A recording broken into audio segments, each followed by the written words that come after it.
Zeker weten, zeker weten. Ja, hij maakt even een tasje in, maar hij is natuurlijk ook de man die zaakkundig is. Hij weet alle regels, hij weet precies wat het streetplan is van de Flyers. Hij kent alle mensen van Nijmegen.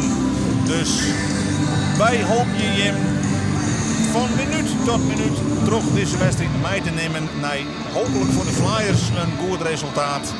De bedoeling is dat de winnaar Takkenbieke Waasje de finale speelt. Die finale zal spelen worden in Tilburg.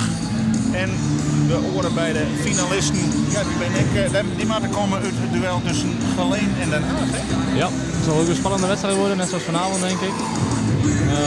Ja, Den Haag-Nijmegen was de afgelopen wedstrijd ook al vrij spannend. Dus we gaan het zien vandaag. En dan horen we vanzelf al wat de uitslag wordt in Geleen tussen Geleen en Den Haag. Mijn jongen worden een spannende jongen voor alles wat hier in Jereveen zit. Wij horen jou op de hechte. De wedstrijd staat op het punt van begin. Namens de Flyers, Stichting Jeugd IJshockey Heerenveen en de supportsvereniging. Dat is een prettige en sportieve halve finale. Ja, voor de mensen die net zo vaak naar ijshockey joggen. Het is de snelste teamsport ter wereld. Die puck die kan onvoorstelbare snelheden bereiken. Er staan 5 spelers op het veld, met een keeper. En er wordt spelen in 3 periodes van exact 20 minuten. De eerste 3 seconden ben los. En hier haast al heel duur puckverlies van Pipo Limnel. En zo wil je een wedstrijd net beginnen, Lars. Hè? Nee, zeker niet. Zeker niet. En dan al helemaal niet RJ Reed, nummer 10 van Nijmegen. Ja, die jongen die kan geweldig goed schieten. Dat heeft ons ook wat wedstrijden gekost afgelopen seizoen tegen Nijmegen. Die jongen heeft een uitstekend schot. Nou, als we dan toch even gaan over het aantal ontmoetingen tussen de Flyers en Nijmegen, dan is dit voor dit seizoen al de 8e keer dat de beide ploegen elkaar treffen. Van de vorige 100 wedstrijden waren het 3 keer won terug Nijmegen. Dat weer alle 3 keer in de bekercompetitie. En daar het doelpunt van de Flyers binnen de minuut. Ja, ja, Marco Bosman schiet hem netjes binnen hier. Goeie start. Dit is wat Jo Wollen vanzelf. Ja. Helemaal van achteruit. Scherpe paas naar voren en daar al op eigen helft had Bosma de puck onder stik. Ja, 2 hele goede bewegingen. De eerste beweging al in het neutrale vak. Je ziet die grote jongen. Heeft veel bereik. Als hij zijn arm naar de buitenkant doet, dan kom je nooit meer bij de puck. Nou, dan zie je dat er zo zijn man voorbij gaat. De routinier van de Flyers die zet zijn team op het goede spoor. Hij had het al zo vaak zijn. Ik leef nog voor dit soort wedstrijden. Ik wil finale spelen. Ik wil prijzen pakken. De rest kan ik er al mee maken. Nou, dit is wel een droombegin voor de feesters. Maar ja, dat moet wel even bij de les blijven worden, want we gaan zelden een competitie meemaken in Nederland met zoveel sterke teams. Hè? Ja, ja, zeker. Dus, je ziet elk jaar teams zich versterken. Voorgaande jaren was het een beetje dat je een top 4 had van teams. En je ziet nu gewoon dat er al 6 Nederlandse teams zijn die kunnen strijden voor de prijzen. Nou, dat is voor de sport natuurlijk heel goed. Het was al een hele goede stap om de beste Belgische ploegen bij de beste Nederlandse ploegen te plaatsen. Ja. Daardoor wordt die competitie al een stuk breder. Maar dit is een wedstrijd in de zogenaamde Final Four. Dat betekent de 4 beste Nederlandse ploegen die om de landstitel spelen. En dit is de hele finale hier in Jereveen. Met die hele betiede 1-0 voorsprong voor de Flyers. En daar weer een kans. En de Flyers die houden de druk er knap op. Zal ik wel matten, want je moet in Nijmegen net de volle rond gaan, hè? Nee, zeker. Nijmegen die zit echt heel veel te wachten op puckverlies. En dan hebben ze altijd 2-3 snelle jongens die klaarstaan om te counteren. Ja, voor de mensen die wat letter inschakelen. Naast me zit Lars den Edel, dat is de forward van de Flyers die juist er 23 hier van is. Hij hier heel graag hier op de staan, maar hij had zijn sleutelbeen brutsen. En mij nou dus commentaar aan bij zijn eigen ploeg. Hoe is dat? Ja, dat is even wat anders. Normaal gesproken dan sta ik op de tribune te kijken en nou zit ik hier. Ja, het seizoen is nog net aan. Zit er nog een liedskans in dat nog een stukje mij pakt van dit seizoen? Er zit een kleine kans in als de revalidatie allemaal goed gaat en ik snel weer op kracht ben.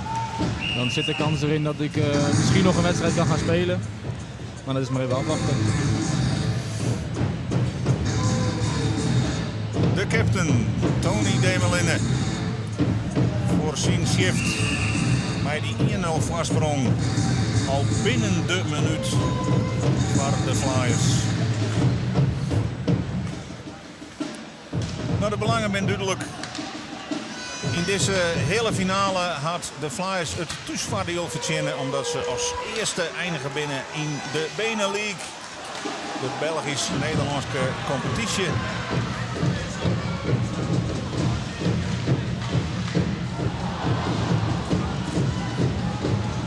En ja, waar de tegenstander wordt, waar de orde finalist wordt, dat zal jong blikkend waar matten, want Geleen treft in eigen huis de ijshockeyers en ook de titelverdedigers uit Den Haag.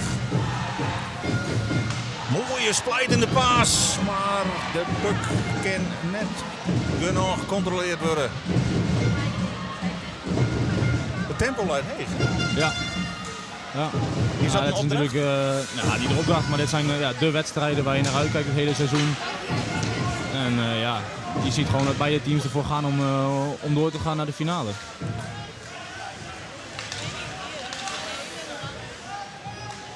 Ja, van de zo'n-wedstrijden die ze elkaar troffen dit seizoen, dus 4 keer winst voor de Flyers, en 3 keer voor Nijmegen. Ja. Maar de laatste, dat weer aan een zaterdag, toen had 4 in Jereveen, Ja. dat is dan wel een mentale opstekker. Ja, dit jaar is het wat anders dan de voorgaande jaren. Dat we altijd de wat mindere tegenstanders tegenkwamen op het einde van het seizoen. Nu hadden we nog een vrij moeilijk eindschema. Ja, ik denk dat dat alleen maar goed is in ons voordeel is geweest. Dat je in ieder geval een beetje een play-off ritme krijgt en de beste tegenstanders uit de competitie tegenkomt. Ja, die eigenlijk een absurd seizoen. Hè? Je kon een heel schof net in je eigen hal. Er moesten wedstrijden uitgesteld worden, verplaatst worden. De toppers zitten al in het laatste weekend. Ja. Herentals.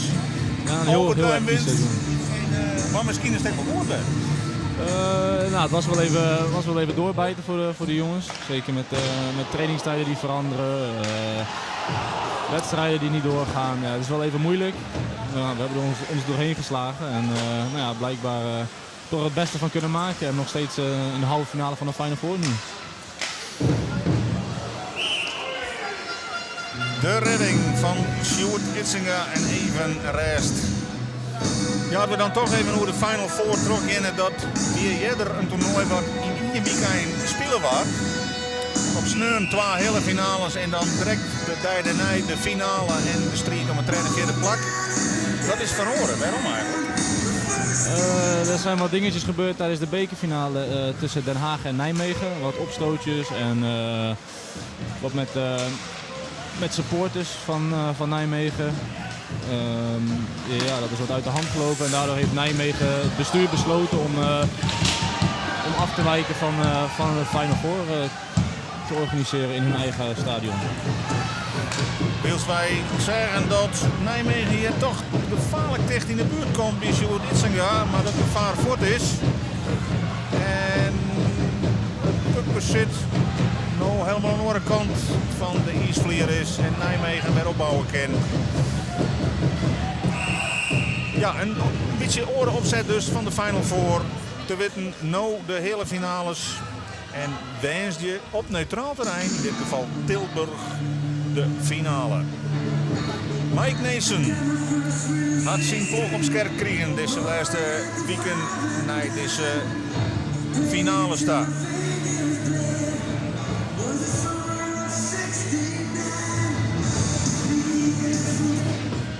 Face-off gaat naar Nijmegen.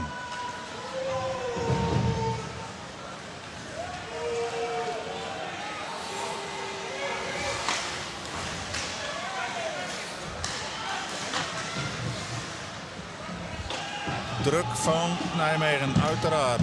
Ze staan achter. Ze weten dat ze net een volle ruimte aan hadden om de Flyers.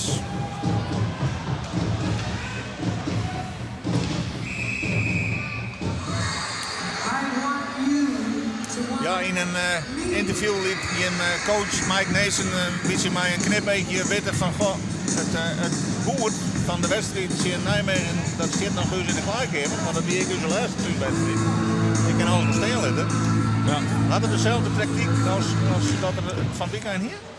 Nou ja, de tactiek is eigenlijk hetzelfde gebleven voor de afgelopen wedstrijden. Herentals en Nijmegen zijn een beetje identiek aan elkaar qua speelstijl.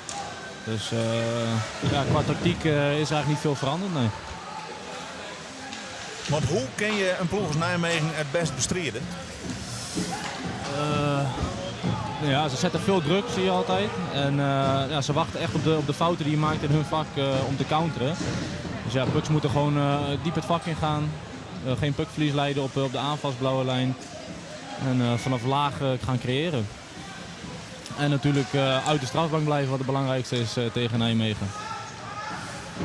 Nou, dat is Nota knap slagen. Waar helemaal nog geen straf is, jongen. En daar is alweer een doelpunt. Jongen, Ronald Wurm, die biedt daar een heel lief schotje. Ja. Ja, het gaat mooi op snelheid buitenom. Ja, passeert Dennis Mooi hier op een hele mooie manier. En weer helemaal uit het eigen verdedigingsvak bij een hele snelle aanval. Weer van eigen helft al eigenlijk hetzelfde wat Postma ik die hier. Ja. En hoe had het dit zo Vladimir? Komt dat namen van Ronald Wurm? Volgens mij is het een eigen goal van de nummer 24. Van Rick Daar Heijlen. ligt het meer op, ja. Het leek alsof hij die puck probeerde weg te schieten naar de hoek toe. Maar ongelukkig in de goal komt. Maar dan weer het wel een hele mooie assist. Ja. Ja, zoals we altijd zeggen in de kleedkamer, hij telt. Hoe mooi zou het zijn.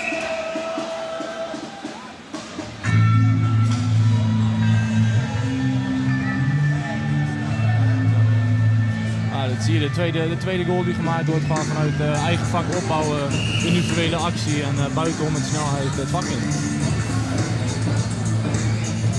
Nou, dan is dit een voortvarend begin van de Jongens Flyers hier op Tialf.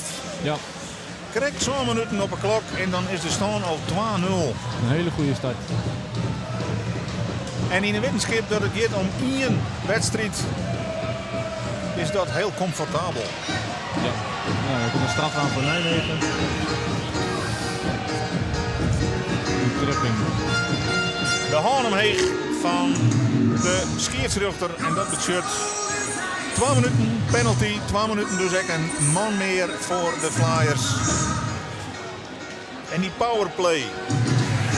Ja, dat is toch echt een item bij de Flyers wat ze soms wel eens een beetje beter voeren willen. Hè?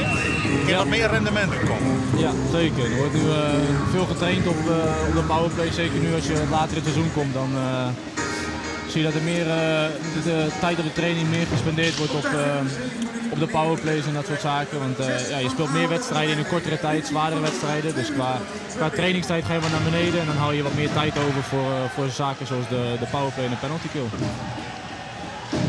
Dus daar moet zeker nu wat meer rendement uit te halen kunnen worden. Het publiek had hier de laatste wedstrijd natuurlijk hele spannende potten, jongen. Vooral in Herentals. Maar ja, voor de Flyers hoeft het niet helemaal net spannend te worden, hè? Hoe jij er is het allemaal iets beter.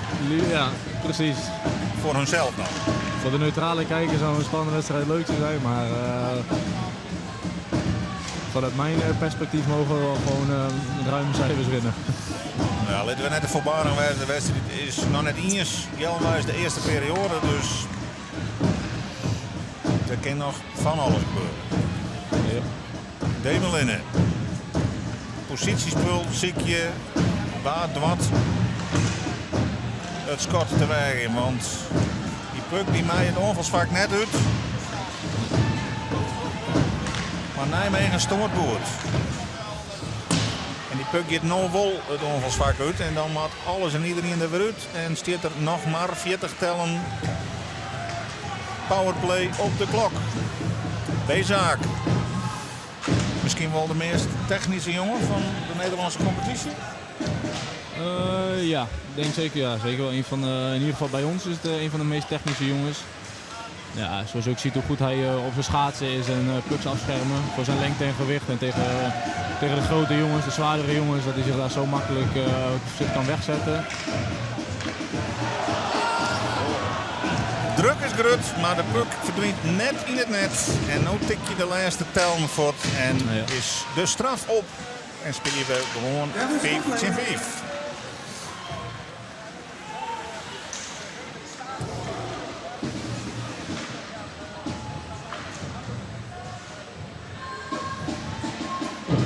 Maar dat wil ik wel eens zijn dat de Flyers misschien wel het beste binnen in deze competitie als ze 4-4 spelen. 5 tegen 5 zijn we een vrij sterk team. Ja, daarom is het gewoon zo belangrijk om ook uit de strafblank te blijven en gewoon zoveel mogelijk 5 op 5 te spelen.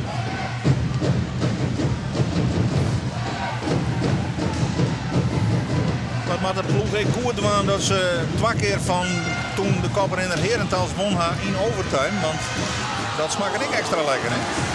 Zeker. Eerst even zien naar Sjoerd Itzinga, dit zien goal goed scheen houdt. Hij is de minst passeerde keeper van de Benelux. Dat zei ik wat over de verdediging. Hij stiert de plak, had de puck onder controle. En voorkomt dat Nijmegen het idee krijgt dat je wat de hel in is. Want in die zin is het vanzelf ook een mentaal spultje.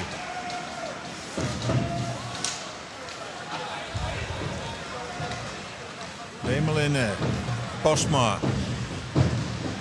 Er stiert een brok ervaring op het veld.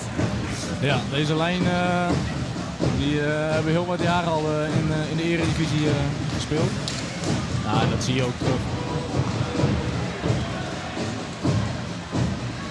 Deze jongens kunnen elkaar blindelings vinden.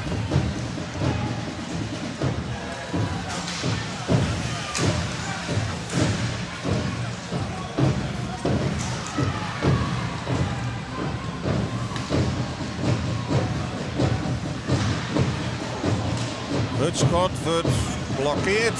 Dan van dichtbij. Ja, het is een griebus. Puck bloed in het aanvalsvak.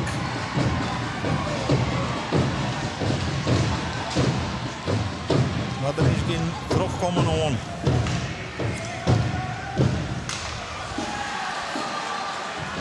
Ja, die keeper van hun, Dennis Mollen. Dat is ook net samen een keeper, hè? Die had je Nee. wel eens het helemaal gek maken met al die reddingen. Klopt. Dus, de keeper heeft een uitstekend seizoen.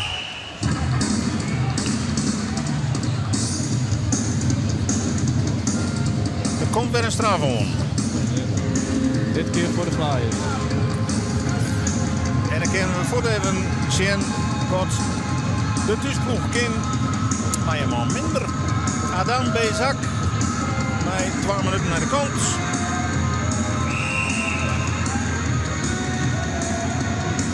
En nou dus een man meer voor Nijmegen.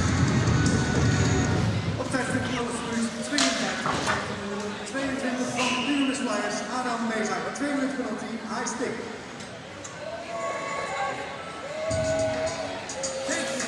Bezak is ook net een jongen die het bekend staat om een grote straf. Nee, klopt. Nou ja, soms krijg je met duels ingaan. Nou, dan wil er wel eens wat gebeuren. Dit keer was het een high stick. Hij probeert iemand zijn stick omhoog te doen en net mist. En waardoor de speler geraakt wordt in het gezicht bijvoorbeeld.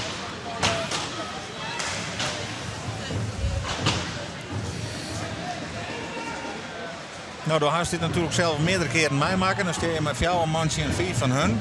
Hoe los je dat op? Nou ja, je probeert eigenlijk een beetje vanuit de videobeelden die je analyseert te kijken naar hoe de powerplay van Nijmegen opgezet wordt. En wacht op het juiste moment om druk te zetten. En dat is meer meestal als je ziet dat er een foute paas wordt gegeven, dat de paas in de schaats eindigt van de speler. Of op zijn backhand dat hij niet onder controle heeft, dat je dan druk gaat zetten. En niet te veel druk gaan zetten wanneer ze volledig drukbezit hebben. Ja, ze hebben natuurlijk 1 man meer, dus er is altijd 1 iemand open.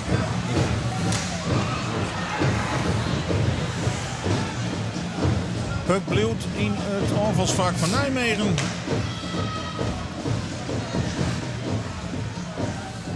Nou, de kunst is om zo vol mogelijk tijd te rekken vanzelfs. Maar er staan nog altijd 50 tellen op de klok.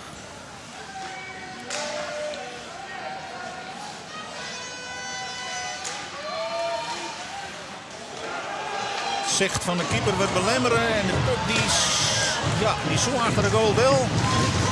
Maar daar staat echt Tony Demeline en die wint hier een brok seconden. Speelt die puck helemaal aan de andere kant van de ijspiste. Ja, dat was heel goed van Niels van der Vossen daar, die de rebound wegspeelt, waardoor Nijmegen niet binnen kon schieten. En de puck het vak uitgeschoten kon worden. En dan tikken de seconden weg op de straf, dus dat is altijd mooi.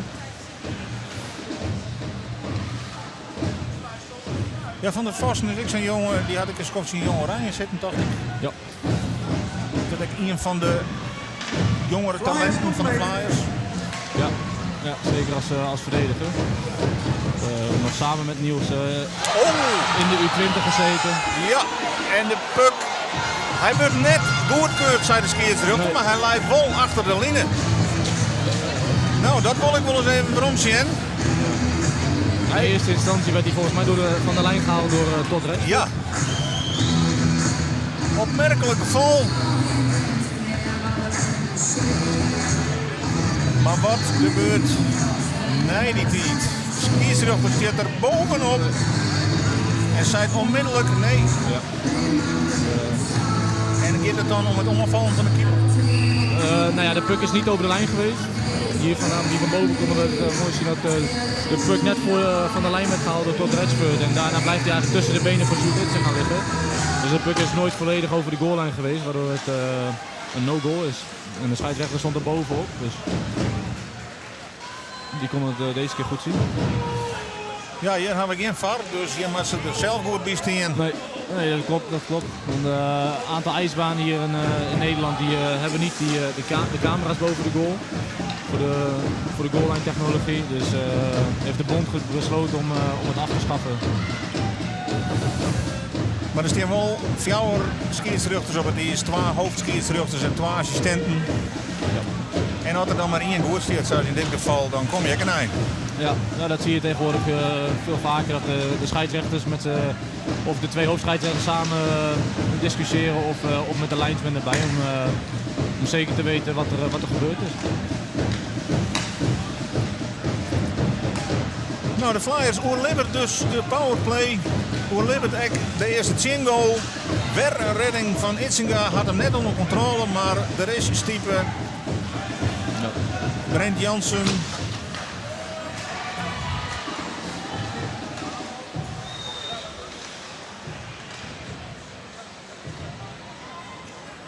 En even de druk weer aan de andere kant. Ja.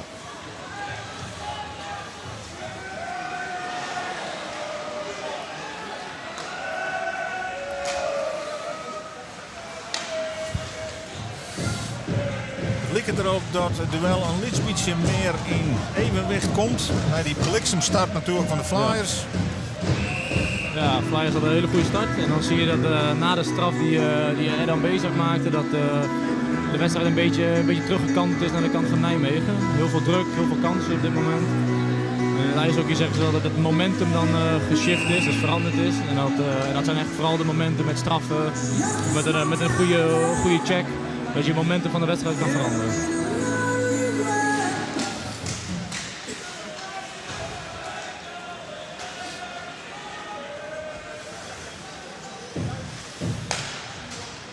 Nog een goede 4 minuten te gaan in de eerste periode met die mooie vastsprong voor de Flyers hier in eigen huis in Nijmegen. Ja, toch een gevaarlijk schot. Nick de Jong.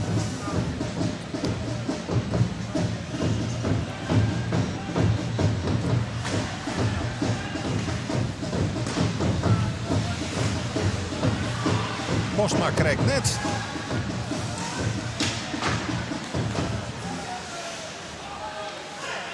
Maar langzaam maar zeker wordt de druk opviert vanuit de kant van Nijmegen.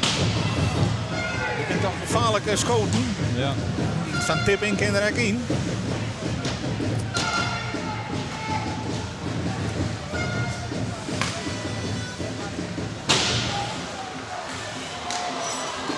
Nou, wat levert dit op? Puckbezit, Postma. Ja, dat is een straf aan voor Levi Houkes. Dat is ook altijd gunstig.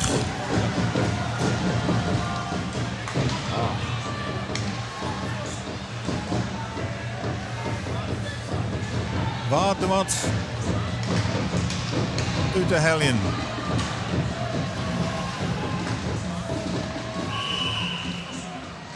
Er wordt fluiten. Ja, afgefloten. We moeten zeggen dat er een speler in de goalcrease kwam. Dus in de blauwe verf zeg maar, voor de goal. Als je daar een speler in komt, wordt er gelijk afgefloten en gaat de puck automatisch buiten het vak wordt weer ingegooid. Levi Houkes is het in die namens Nijmegen 12 minuten krijgt. Ja, en dit is toch wel een momentje vlak voor het einde van de eerste periode om even een tikje te delen. Ja, zeker. Dat is ook weer zo'n kwestie van momentum. Als je nou een goal maakt in de laatste 3 minuten van de wedstrijd, dan ga je goed de kleedkamer in en dan ben je ook weer gemotiveerd voor de tweede periode. Op de tijd 17 minuten 18 krijgen we... Oeh, maar dit is echt heel slordig puckverlies. 2 minuten penalty, Levi. En dit ben dan ik direct weer mogelijk kostbare seconden dat je kwijt bent. Hè?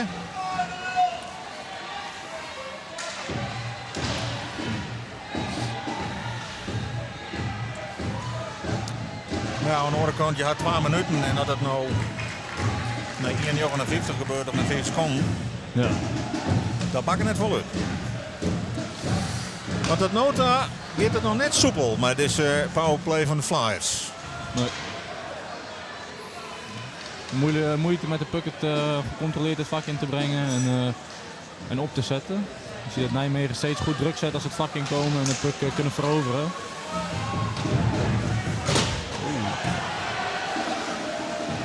Trevor Hunt. Kijk, een van die routiniers in de ploeg van Heerenveen. Verdediger. Ja. Wordt er aanhellen. Ja, en als je de keeper net moeilijk maakt, dan komen er ook geen rebounds, hè? Dit Nee, weer in elk geval een kans. Nee, je ziet nu dat ze rustig de puck opzetten en proberen een scoringsmogelijkheid te creëren. De puck wordt rondgespeeld aan de buitenkant van het vak.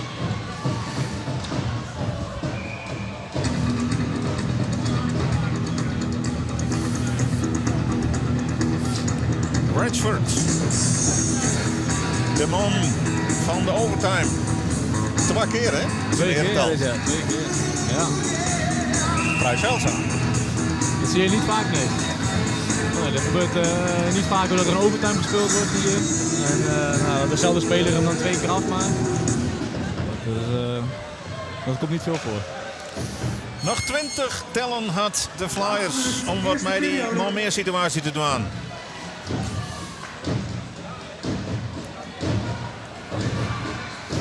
De laatste minuut van de wedstrijd is van de eerste periode, mag ik zeggen, is ingang. Komt er nog een schot? Devils compleet. Nijmegen is weer compleet. Dat is vaak ook een gevaarlijk moment. De ploeg weer compleet is om dan toch nog dat te slaan. Ja. Maar dat gebeurt net. Ja, het is altijd, dan komt hij uit de strafbank en als je dan net de puck kan veroveren en hem het vak uit kan schieten, ja, dan zie je vaak dat die speler in zijn eentje richting de keeper gaat.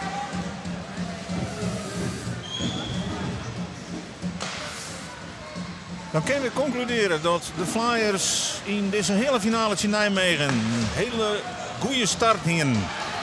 Met goed 7 minuten al op 2-0 voorstingen. En nu, na de eerste 20 minuten dus, comfortabel onder de leiding in. Even bijkomen maaien in de dweilpauze. En dadelijk weer omkomen. Dan komen wij ook weer om bij het vervolg van deze hele finale in de Final Four tussen de Unis Flyers en de Ahaut Devils uit Nijmegen. Tussengestaan na de eerste periode 2-0 voor de Flyers.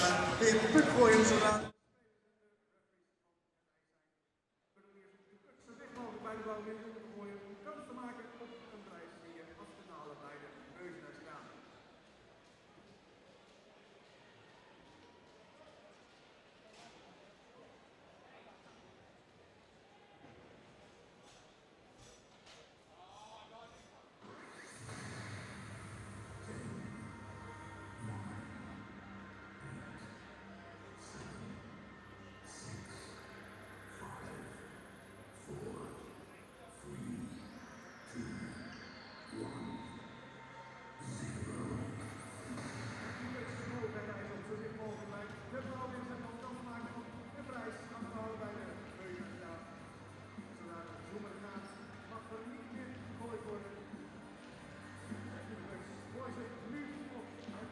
Beddengoed? Kijk, klik en bestel bij bedderie.nl.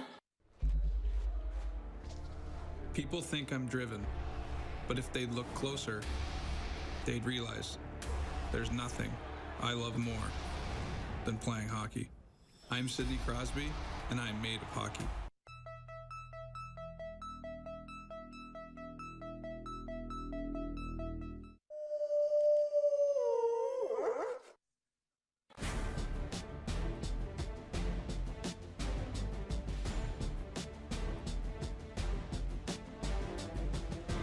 IJzerhandel Raadsma staat voor een krachtig assortiment, solide vestigingen en uitstekende service. Raadsma. IJzersterk en toch buigzaam.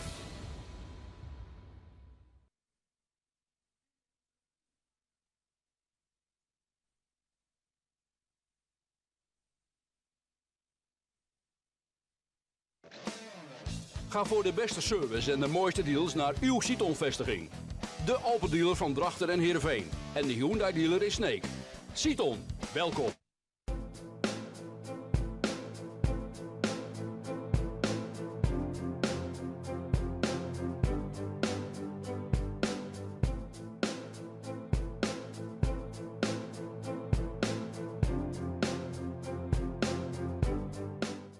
Bjusterbaarlijke opbromming. Bedderie de boer, goed en het joer. En zo eindigde de eerste periode. Je krijgt een beetje gelijk, Dennis. Ik geef het niet graag toe, maar... Nou ja, goed. Er wordt door Nijmegen gewoon slecht verdedigd. Nicky de Jong die stapt verkeerd op bij Ronald. Heerenveen maakt een goede break-up uit naar Postma, maakt een goede schuinweging. Ja. En wat we altijd zeggen tegen Postma, schieten. Nou, dan valt hij en dan staat het zo 2-0. Wat is het belang voor zo'n vroege goal? Ja, Heerenveen komt gewoon sterk uit de startblokken en dat is het belangrijkste. Ze staan er gelijk, ze zitten er bovenop en ze maken 2 snelle goals. En dat is natuurlijk nooit leuk voor een keeper. Halfweg de eerste periode zag je dat er wat meer evenwicht kwam? Ja, klopt. Nijmegen die kwam er wat beter in. Heerenveen die werd iets slapper. Nou, er kwamen een paar strafjes hier en daar. Nijmegen goede powerplay, goede penalty keer van Heerenveen. Maar ja, Heerenveen die ging er daarna gewoon weer overheen. Ja. Toplijn die maakt het verschil tot nu toe. Ja, we zitten er goed bovenop. Eerste en tweede lijn. Maar ik vind de derde lijn ook prima spelen. Nijmegen die speelt vooral met de eerste en tweede lijn. Viel mij op.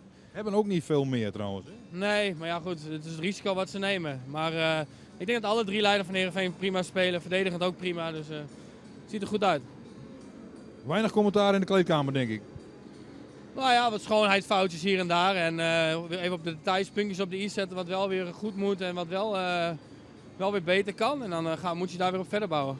Dankjewel Dennis, tot zometeen. Graag gedaan, tot zo.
En welkom weer bij de livestream van de hele finale in deze Final Four.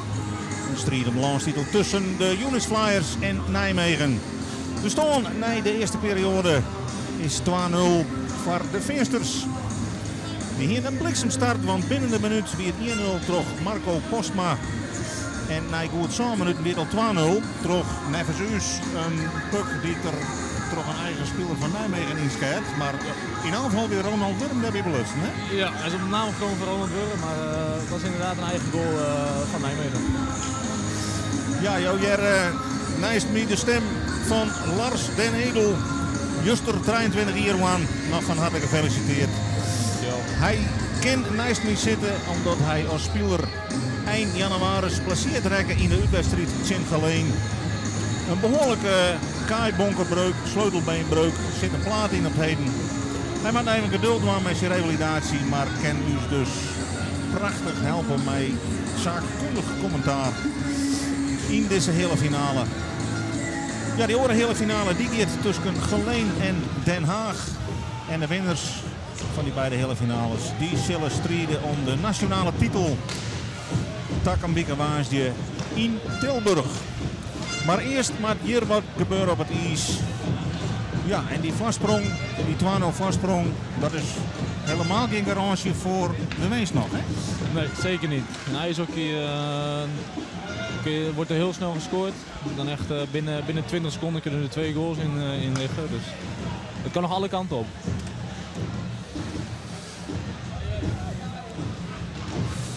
Ik trof Nies Krek nog even de assistentcoach van de Flyers, Jacco Landman.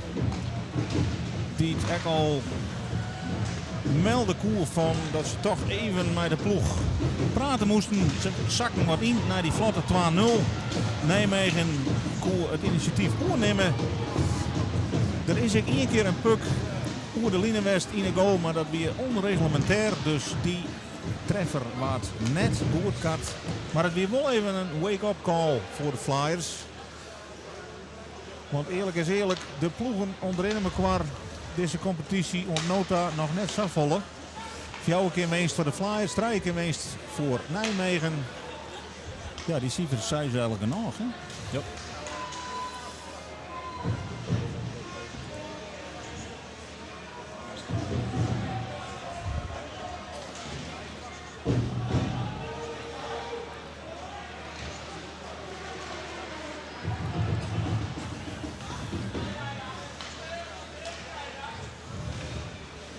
Spul gaat hut op een del. Tempo leidt nog behoorlijk heeg.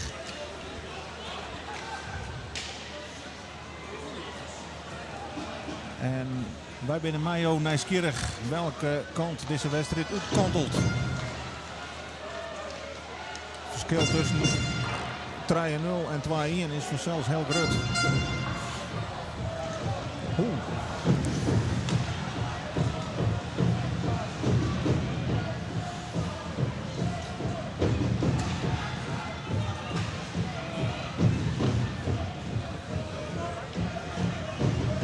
De Flyers ontnota in dit kalender hier, nee in dit seizoen mag ik zeggen, de minst passeerde ploeg. Dat is altijd mooi. Maar echt dat is geen garantie. Want Nijmegen die had toch meerdere jongens die puck toch echt heel makkelijk in het net krijgen kennen. Waar Jogge je bij Nijmegen als de gevaarlijkste schutters? In ieder geval de nummer 10, RJ Reed, import van Nijmegen. De captain Levi Haukes, natuurlijk wat ervaring, heeft in Tilburg gespeeld in de Oberliga. Heeft nog in Heerenveen ook gespeeld. Ja. Dat is ook een jongen die makkelijk scoort. En ik denk Jeffrey Melis had ook al bij de top 3 hoort. Die is dit jaar overgekomen van Den Haag naar Nijmegen toe. Scoorde ook de winnende goal in de bekerfinale tegen Den Haag in de overtime. Waardoor Nijmegen de beker won. Dus ik denk dat Melis ook al bij de top 3 hoort.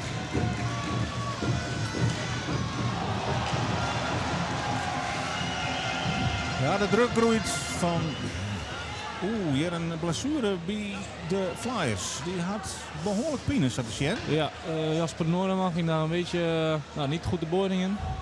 Dus, zo kon gelijk zien dat hij last had. Wat hij precies heeft, dat weten we natuurlijk niet.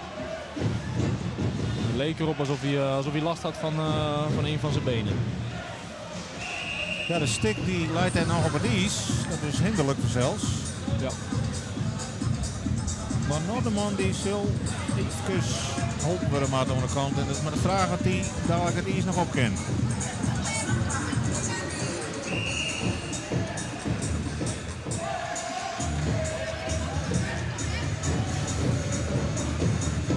Ja, we hier krijgt even over schutters bij Nijmegen. Ja, spelers die het heel wichtig bij ze kennen in de assist. Er is een combinatieklassement van de kruispunten voor doelpunten en assist.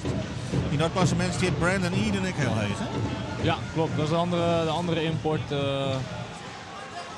van Nijmegen. Volgens mij is die meer van de assist dan van de goals, als ik het goed heb. Dat is ook een zeer gevaarlijke jongen.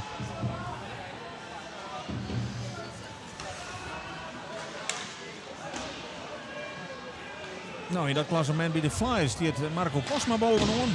Klopt, ook een man van de assist. Meer assist dan goals. Maar in dit geval ook de maker van die eerste goal. En die zit er dus wel in. En dan is daar de 2-1 in. Ja. Binnen de 5 minuten.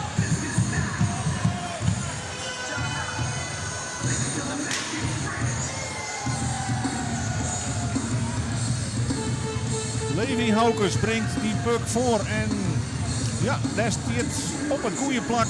Justin Evers. Ja. Evers die de rebound oppakken kan. Je kan zo dit zich net een soort ontwaan. Die puck valt precies verkeerd van de Flyers en goed van Nijmegen. Ja, en dan is het niet meer een wedstrijd. Ja, dan zo van 2-0 voorsprong naar nog maar 1 goaltje. Misschien is het wel een goede wake-up call geweest voor de Flyers. Dat er weer werk aan de winkel is.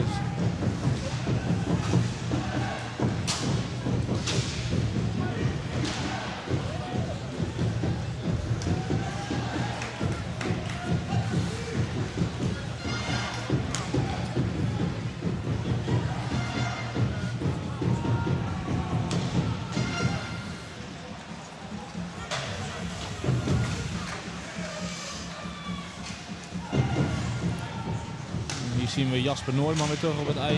Dus het blijkt mee te vallen met de blessure. Dat is een goed teken. Ja, een van de 2 nieuwe jongens bij hem in de selectie, hè? Ja, 2 broertjes, Noorderman, Jasper en Victor. De ene in de aanval, de andere is verdediger. Ik heb samen met beide jongens nog een jaar gespeeld. Met Jasper 2 jaar, met Victor nog 1 jaar in Eindhoven. Bij het NAIA-team, het Nederlandse IJshockey Academie Talententeam heette dat toen.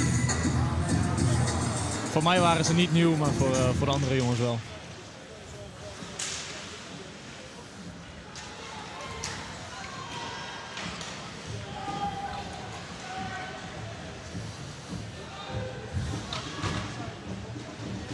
Nou, het wordt je zoeken een beetje stiller op die half. Ik denk dat het publiek echt een beetje schrokken is, toch? Maar waar wit? Nee, puckverlies. Daar zie je wel dreiging in, maar puckcontrole weer er net. Nou dan. Nee, komt er net terug heen.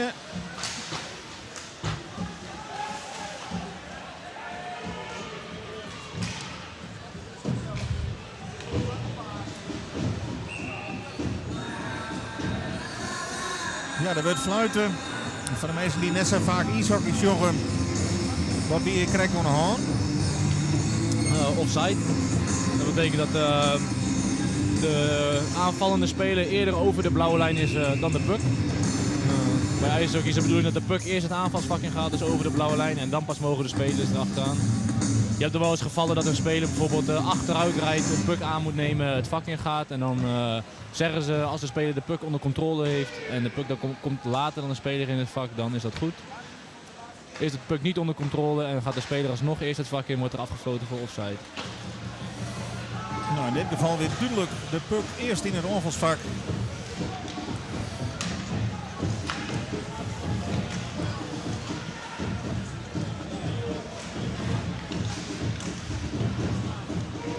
En die is er nou uit en dat betekent dat ik alle spelers er weer uit moeten voor de volgende onval.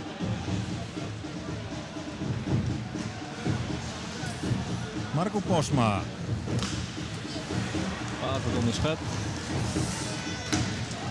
Ja, Nijmegen viel Dan dat zie je er Nijmegen gelijk op de counter waar ze op wachten. En gelijk gevaarlijk. Die vielen nou misschien echt wel mogelijkheden. Zij er gevaarlijk uit. Het Scott kwam net goed van de steek af. Publiek roert hem meer.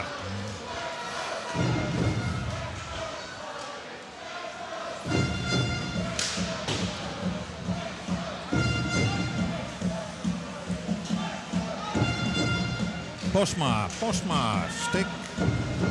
Puck, je hebt wel richting keeper, maar net richting goal. En nou moet je verder op denken.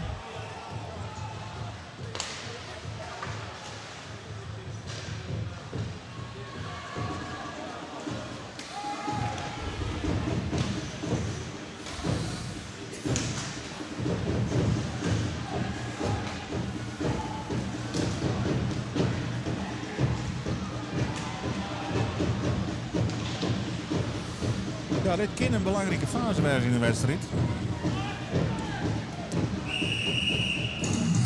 Want de druk op de Flyers groeit. Ja, de eerstvolgende goal is heel belangrijk. Koerlis tussen Mike Nason links en Jacco Landman. Beide oud-spelers van de Flyers. Voor de strategie.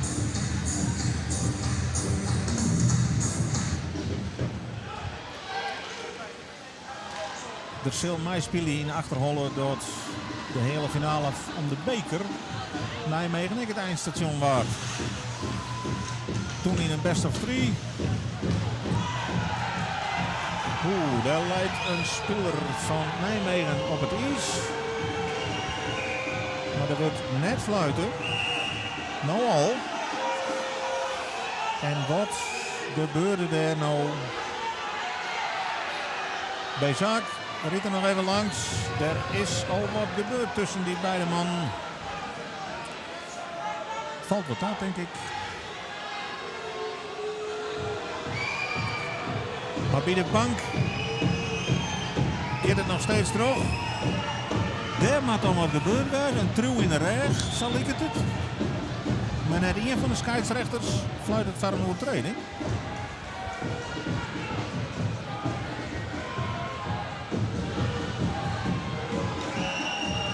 Maar bij Nijmegen is het not amused. Nee. Ik kon niet goed zien wat er gebeurde.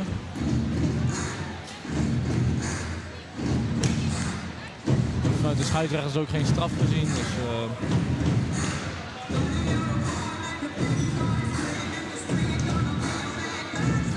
Nou ja, soms had een wedstrijd ook even een momentje nodig dat het vuurke even oppookt wordt. ja. Ja, dat zie je heel veel terug in de NHL, de hoogste competitie op de wereld die gespeeld wordt in Canada en Amerika. Dat als de teams af en toe een boost nodig hebben, dat ze dan jongens hebben die met elkaar op de vuist gaan om het team weer een beetje op te peppen. Dat gebeurt hier in Nederland in onze competitie niet. Er is vechten niet toegestaan. In de competitie in Amerika en Canada is dat dan wel. Dan worden ze bestraft met een 5 minuten voor fighting. En dan zitten 5 minuten strafbank en kunnen ze daarna weer zich aansluiten op het ijs bij het team.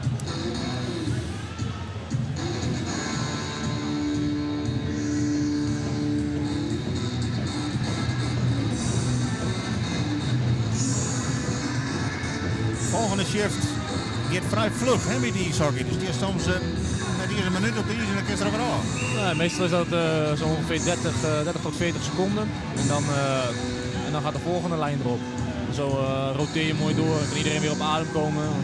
Nou, als je daar moet kijken is dat je gewoon 30, 40 seconden aan het sprinten bent. En fysieke duels aangaat bij de boarding. En dan ben je meestal wel toe aan eventjes 40 seconden rust voordat je weer gaat beginnen aan je volgende shift. En daardoor blijft het ook heel snel op en neer gaan. En is het ook de snelste teamsport op de wereld.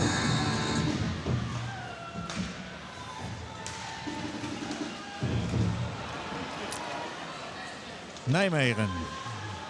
Meidenstiel. Nick de Jong. Maar een gemeen schot. Dat stuitert eigenlijk van de legarts van Sjoerd Itzingauer. Moeilijk onder controle te krijgen. Ja, Nick de Jong die had direct nog eens omspelen.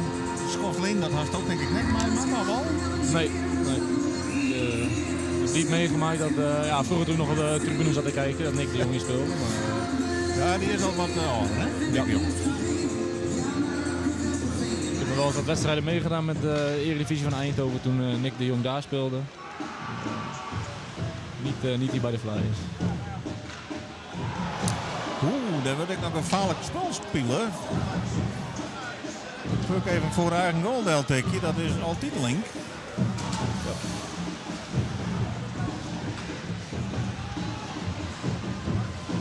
En beide ploegen ziek je onder controle. Grote puckverlies aan beide kanten.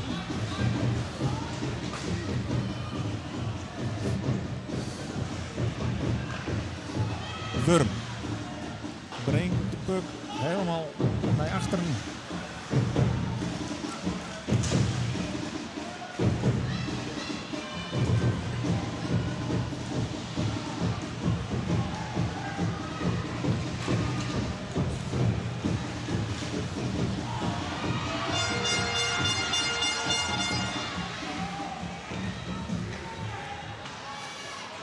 De wedstrijd zit op het moment even een beetje op slot.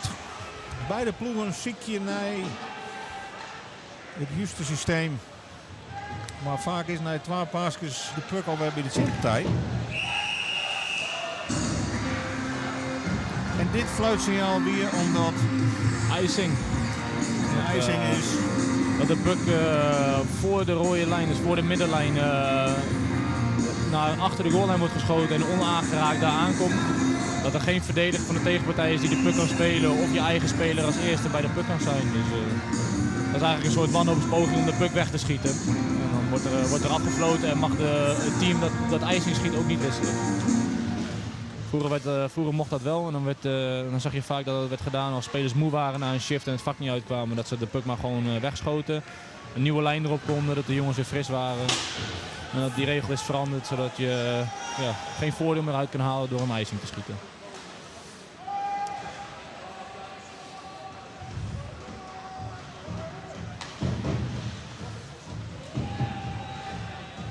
De Flyers door mij de opbouw.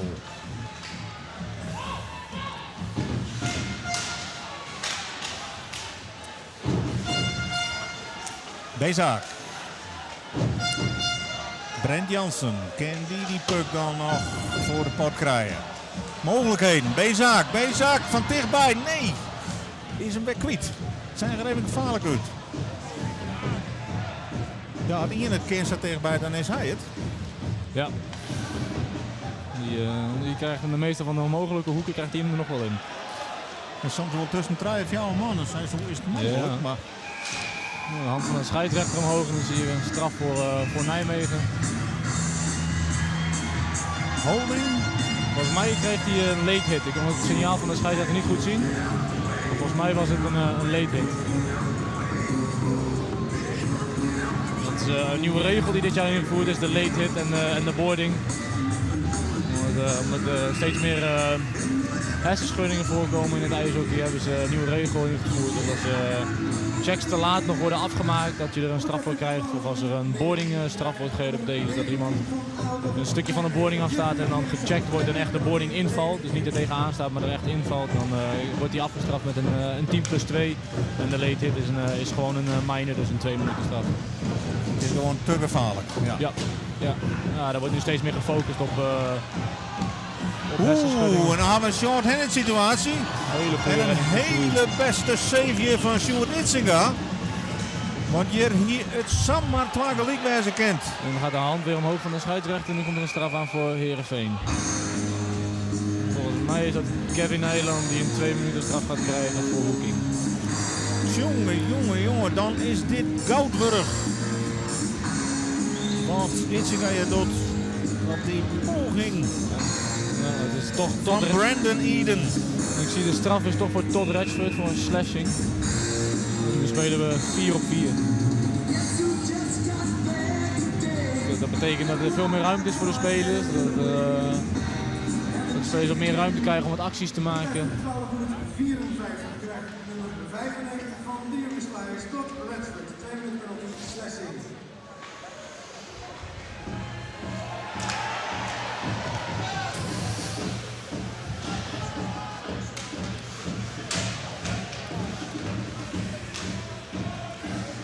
Nou, het wordt wat overzichtelijker met Fjouwer. Ja.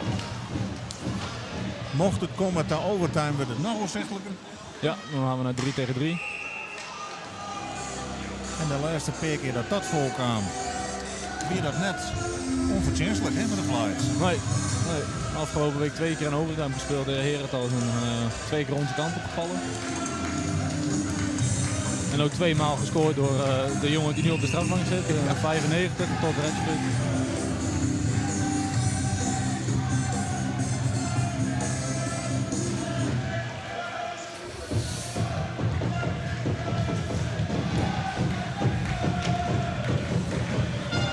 Nou, het publiek begint er met wat te mengen op de tribune. Field dat er misschien toch wat on zit te komen. Maar aan welke kant valt deze wedstrijd uit?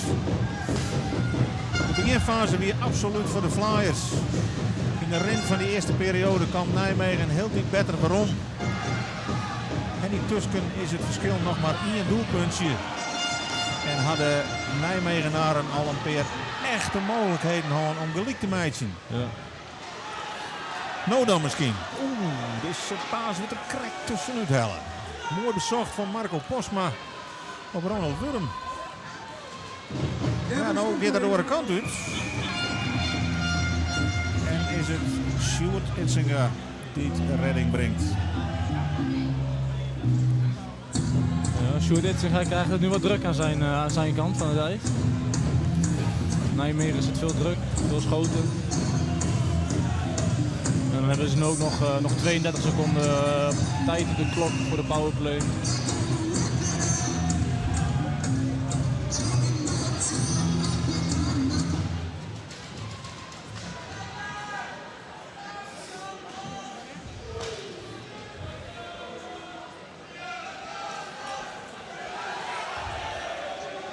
Nog goed 5 minuten te gaan in de tweede periode, maar die stand van 2-1 in het voordeel van de Flyers. Nijmegen is weer compleet. Voor 8 seconden is de Flyers de weg.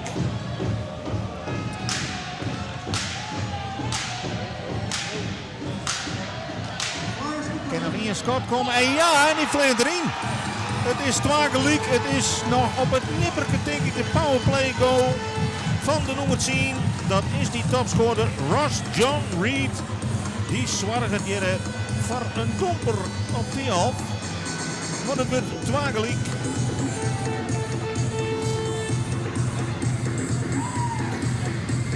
Zie je dat er een beetje onder komt? Ja, je ziet Nijmegen al het tweede gedeelte van de eerste periode eigenlijk steeds meer druk zetten, meer kansen creëren, veel schoten. Dat zetten ze door in de tweede periode. En dan nu in de powerplay, op het randje volgens mij van de powerplay straffen ze het af en is het nu 2-2. Op het tijdstip 14 minuten 58. Ja, dan kunnen we constateren dat we over de helft binnen van deze wedstrijd. En dat de stand weer vol slijm in de lichtweg is. 2-2 in deze hele finale van de Final Four.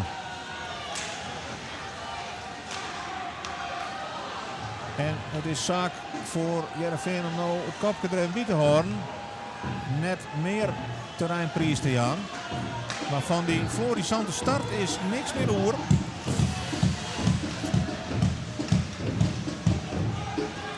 Maar het maakt vertrouwen aan dat de Oranje weekend, de Oranje wedstrijden, mag ik zeggen, de hele goede resultaten helpen binnen ek vanuit moeilijke situaties. Ja, klopt. Herentals uit afgelopen week stonden we ook achter. En hebben we nog gelijk kunnen maken en een overtime eruit te slepen. En in de overtime werd hij nog gewonnen.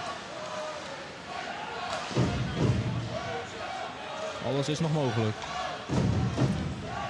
Ja, Nijmegen die had duidelijk het betere van het spel hier in de tweede periode. Vol meer druk, vol meer kansen. 2 treffers intussen.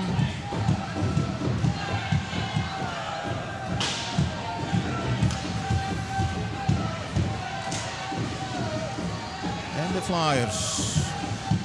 Die de laatste 3,5 minuut van de tweede periode.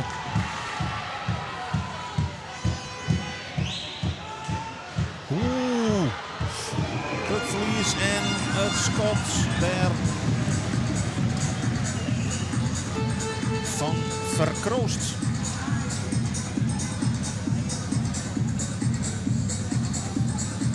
Ja, de wedstrijd had duidelijk een draai gekregen.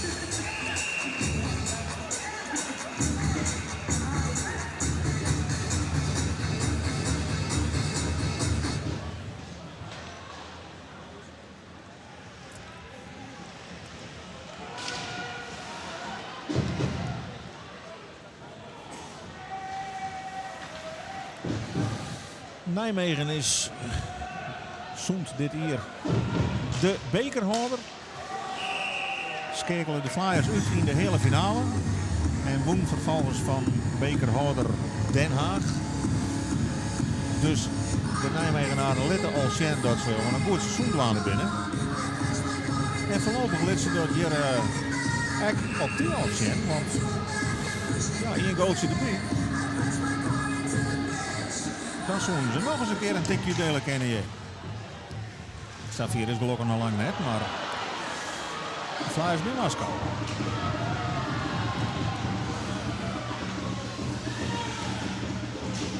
Oh, is hier de scheidsrechter wordt in paard. Tony Demelinne. Oeh, die puck gaat het onversvak uit.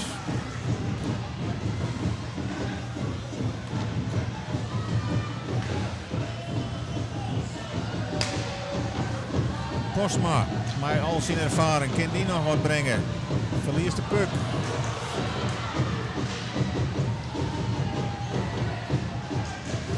Get hut op een del nou. Ja. En een foutje kan in deze fase degelijk wezen.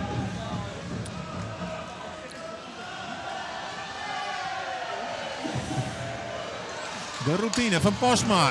Oeh, van dichtbij. Nijland, maar ook de redding van Mollen.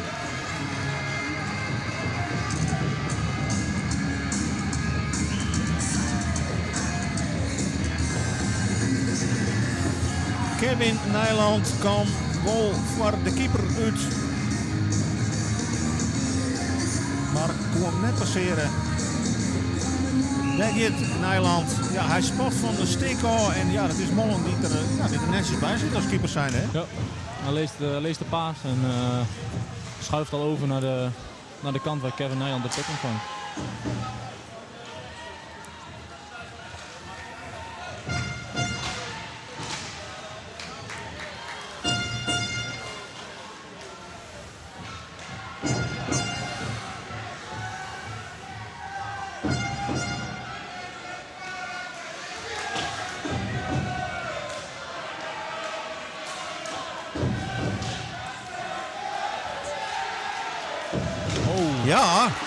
Hier het puckbezit. In één keer. Maar niet afgerond door Adam Bezak. Dat hier echt een heel mooi moment was.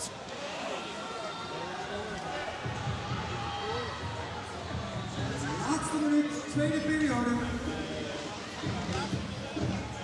En zo krijgen we dan een fanatiek einde van deze tweede periode. Waar het op en del goal wordt.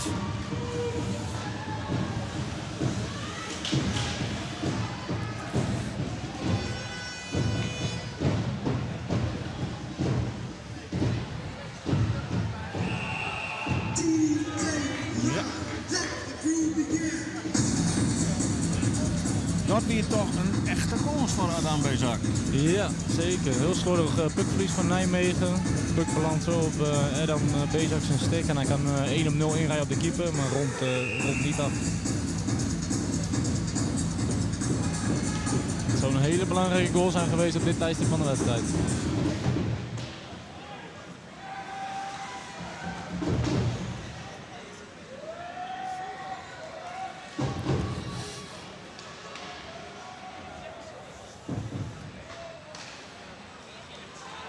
Laatste seconden van de tweede periode. Waarin de wedstrijd op een kopzet is. Na de eerste periode wie het 2-0 voor de Flyers. Maar intussen is die stand weer helemaal in lichtlicht. En kennen we dus op naar de tweede periode. Dat zullen we straks zien gaan. Hier volgt een dweilpauze, ongetwijfeld technische, tactische gesprekken van de coaches. Er moet een winnaar komen in deze hele finale. Maar de kansen die kennen alle kanten naar uit. Graag ontaast.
Bij Batterie.nl.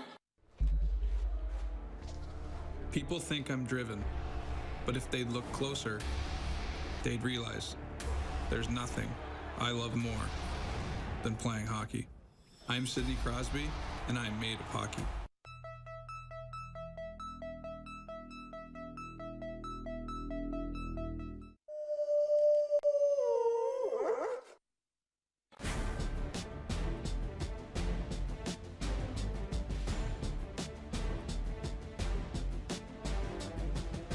IJzerhandel Raadsma staat voor een krachtig assortiment, solide vestigingen en uitstekende service.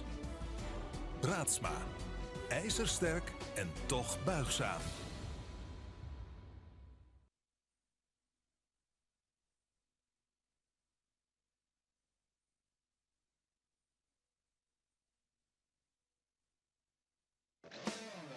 Ga voor de beste service en de mooiste deals naar uw Citon-vestiging. De Alpen-dealer van Drachten en Heerenveen. En de Hyundai-dealer in Sneek. Citon, welkom.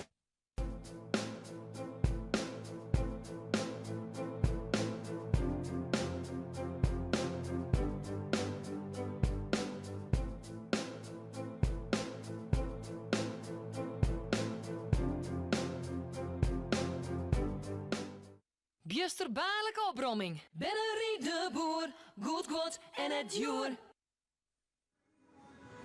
Ja, Nijmegen die neemt het even over. Het is 2-2. Een spannende affaire. Ik ga zo een analyse doen met Dennis Schreur. Naast me staat nu Doke Schmid. Zeg Doken, jij komt hier geregeld, ik zie je geregeld op de tribune zitten. Jij bent vroeger ook wel aan ijshockey geweest, begrijp ik.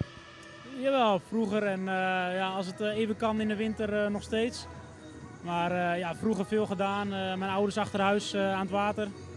En als er ijs lag en het kon, dan gingen we het ijs op met sticks en pucks. Dus dat is mooi. Dat 's avonds laat vertelde je van de week. Ja, nou ja, niet te laat, maar het was snel donker in de winter. Dus soms de bouwlampen aan de boom hangen en dan mooi licht op het ijs. Dus, Maar wat vind je zo leuk aan het spel? Kijk, er gebeurt echt wat. Het gaat op en neer en toch ook wel het fysieke gedeelte is denk ik ook wel leuk om te zien. En het gaat snel van goal naar goal, dus dat is mooi. Jij bent voetballer. Komende zondag ook een belangrijk potje in het Abel Enster-stadion. Ja, klopt. Dus het is tegen een concurrent op de ranglijst. Dus zeker belangrijk. En voor de winst natuurlijk. Jij speelt niet? Nee, ik speel helaas nog niet. Dus, hoe lang denk je nog het nodig te hebben? Ja, niet zo lang meer. Misschien volgende week of die week daarna dat ik weer bij de selectie ben. Dus ik hoop snel. Dankjewel. Heel graag gedaan. Zomet...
Ja, dan staat ineens 2-2. Hoe kan dat? Ja, stroef begin van Heerenveen, de eerste 5 minuten. Ja, moeite met over de rode lijn te komen.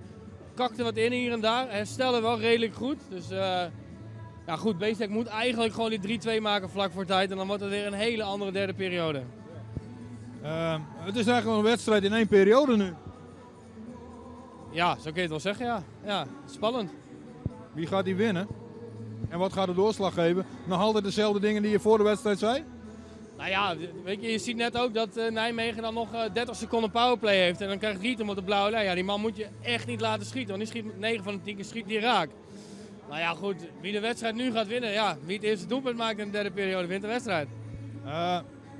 Kan het ook nog een verschil maken dat Lion Nijmegen eigenlijk met 2, soms 2,5 lijn speelt en Heerenveen een lijn meer op het ijs kan zetten? Ja, het kan voor Nijmegen een uitpuntingsslag worden natuurlijk. Maar ja, dat bedoel ik ook. Ja, weet je, ze houden het nu wel goed bij elkaar. Maar Heerenveen moet gewoon meteen vol gas uit die deur uitkomen. En gewoon in dingen die ze de eerste periode fantastisch deden, weer gaan doen. Ja, dan moet je dit gewoon binnenhalen. Dankjewel Dennis. Graag gedaan.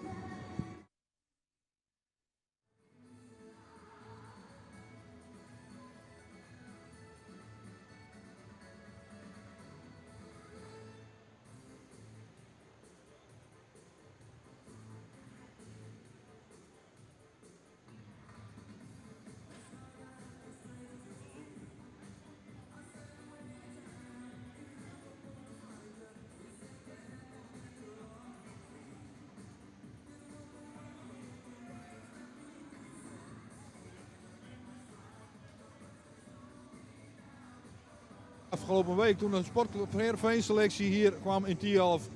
Ze gingen een potje ijshockeyen onder de leiding van Trevor Hunt en Pippo Limnel. Ze kregen een clinic en daar zijn de volgende beelden van gemaakt. Let's go Flyers, let's go!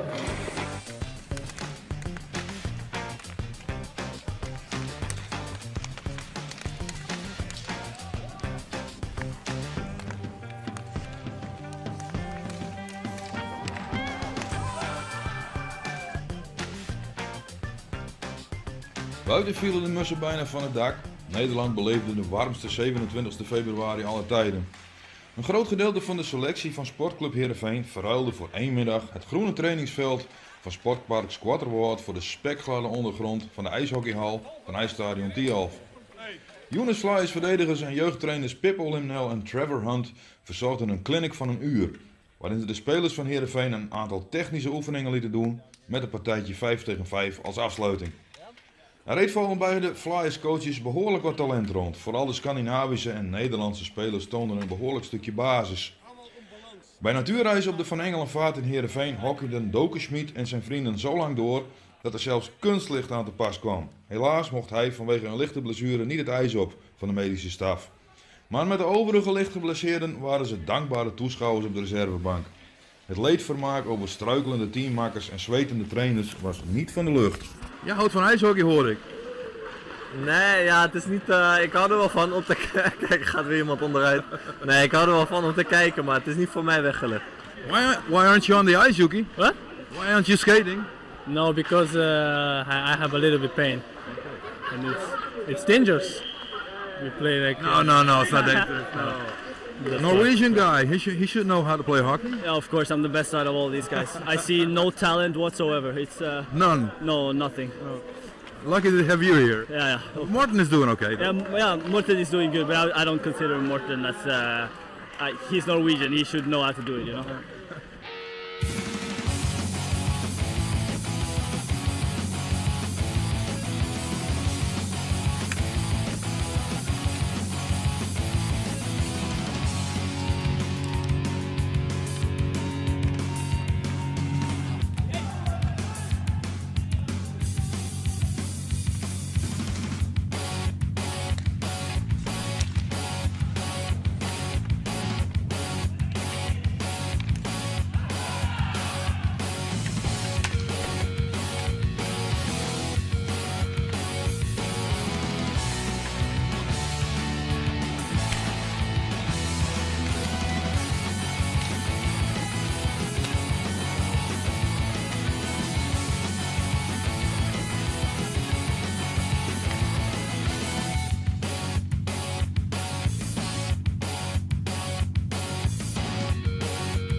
Yeah, he's pretty good. There's a couple guys from Norway. One of the guys from Norway is pretty good, and the Polish guy is also really good. I don't know his name, but they can pick it up pretty quick.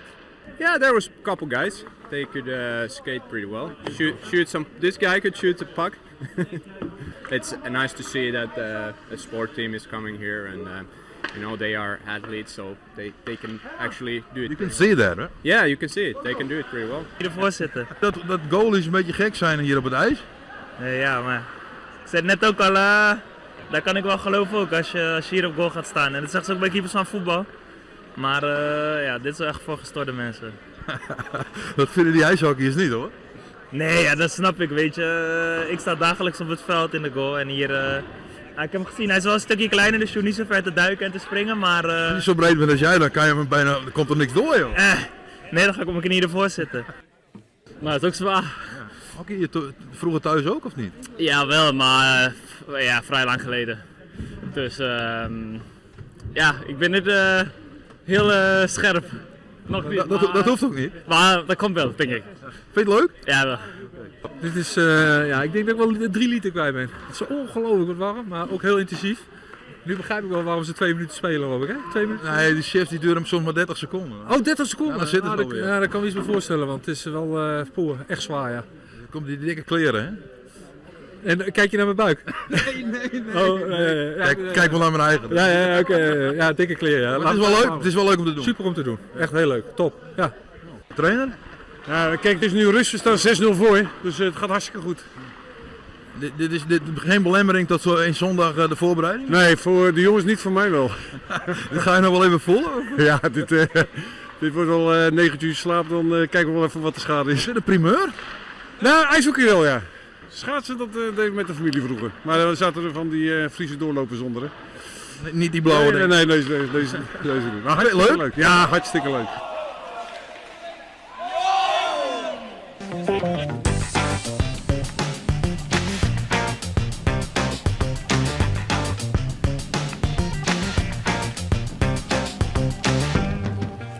Volgens elftalbegeleider Herman van Dijk heeft Sportclub Heerenveen goede herinneringen aan deze ijstraining. De laatste keer, toen onder trainerschap van Marco van Basten, werd er na het bezoek aan Tialf in de competitie geen wedstrijd meer verloren.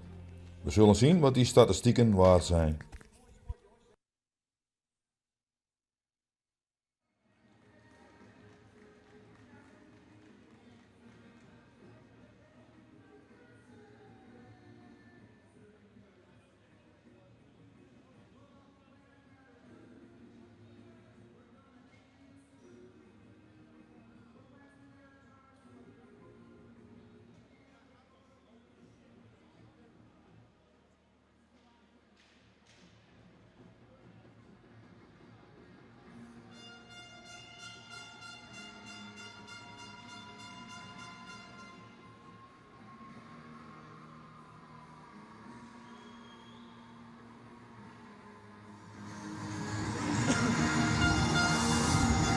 Welkom bij de derde en beslissende periode van deze hele finale tussen de Unis Flyers en de Ahold Devils uit Nijmegen. De tussenstand is 2 gelijk. De eerste periode een comfortabele 2-0 voorsprong voor de Flyers. Maar Nijmegen kwam heel sterk waarom in de tweede periode, scoorde echt 2 keer. En dus kan eigenlijk alles weer op en nij beginnen. En moet er dus nou uitvochten worden wat hem naar dit duel finalist om de landstitel nemen mee. De wedstrijd is behoorlijk in liekwicht. Flyers hier een flitsende start, zakken wat waarom. Nijmegen is sterk waarom kwam in de tweede periode. Ja, Lars Edel, Lars Den Edel mag ik zeggen. Normaal mij speler van de Flyers nou geblesseerd aan de kant. Zit mij te zien. Hoe zocht u deze tweede periode voor die? Welke kant gaat het uit? Ja, dat is lastig te zeggen. Het is maar net wie nu de beste conditie heeft en wie de meeste nog eruit kan halen. Die gaat de wedstrijd naar zich toe trekken. Heerenveen met een hele goede start. 2-0 voorsprong binnen 7-8 minuten. En dan zie je dat Nijmegen heel de wedstrijd naar hun toe trekt in de tweede periode. En terugbrengt naar 2-2. Dus dan... goed schot. Trevor Hunt gaat over. Dus ja, het is maar de vraag wie nu de wedstrijd naar zich toe kan trekken. Ja, waar had de beste condities zijn is correct. De Flyers hadden natuurlijk een heel pittig programma gehad. 4 wedstrijden in Dijewacht. 4 finales ertussen. Ja. Kan dat echt niet beginnen te werken? Nou ja, ik denk het eigenlijk niet. Het alleen maar beter is dat je gewoon in de ritme blijft. In de wedstrijd, in trainingsritme. Dat je daar meer voordeel uit hebt dan dat je een week rust hebt. En geen wedstrijd hebt gespeeld. Dus ik denk wel dat het in ons voordeel werkt dat we gewoon een pittig schema gehad hebben nog op het einde.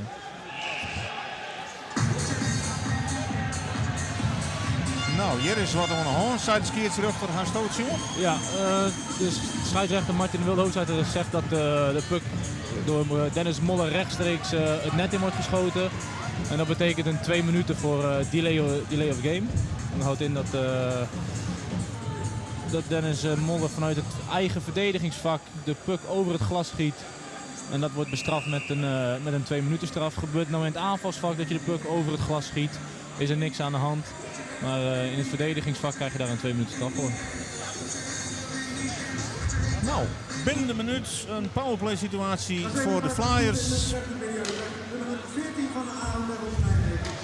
Even zien wat ze daar deze keer mee onkennen.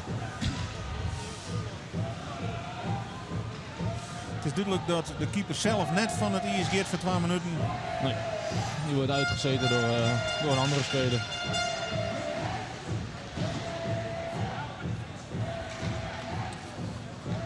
Maar kan de vensters profiteren van deze momentsituatie? Dit schot weer te makkelijk voor Mollen.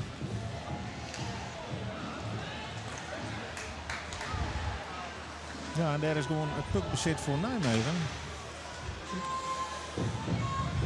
Ja, de puck werd in eerste instantie goed binnengehouden. Maar daarna toch puckverlies, waardoor Nijmegen hem uit kan spelen. En hier weer. En zo tikken de secondes van de straf van Nijmegen aardig snel weg. De eerste minuut van de powerplay is alweer om. Ja, en die keeper die moet natuurlijk wel test worden. Er moet wel schoten op die keeper komen, anders krijg ik geen rebounds.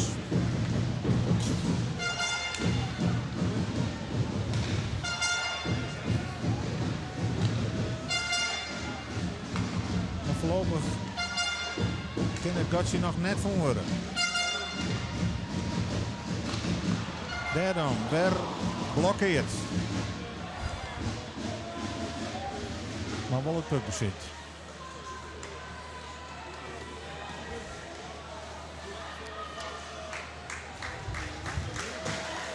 Nee, het lijkt erop dat de Flyers net profiteren kunnen van die mooie situatie. De laatste 9 seconden. Ja, het kan het geen vanzelf. Dat hebben we niet schrik zien bij de tweede league van Nijmegen. En Nodo misschien, bij Marco Posma. Nee.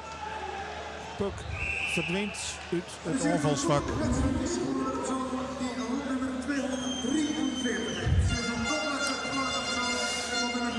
Ja, en dan gaan we toch naar een spannende periode toe. Want hoe langer het tweede league blijft, hoe groter de spanning. Want beide ploegen weten dan dat Ian Goldje kan aanwijzen kan voor de finale. Ja.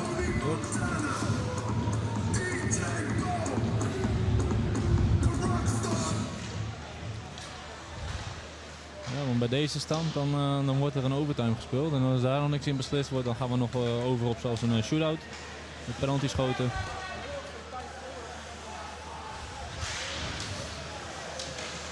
Ja, dan ben er gewoon die net meer op de tribune zitten. Die waren dan net met de share van de spanning. Ja, ook een aantal mensen die dat niet aan kunnen. Er zijn ook sommige spelers die dan niet willen kijken. Die dan omdraaien, maar afwachten op het geluid van de fans.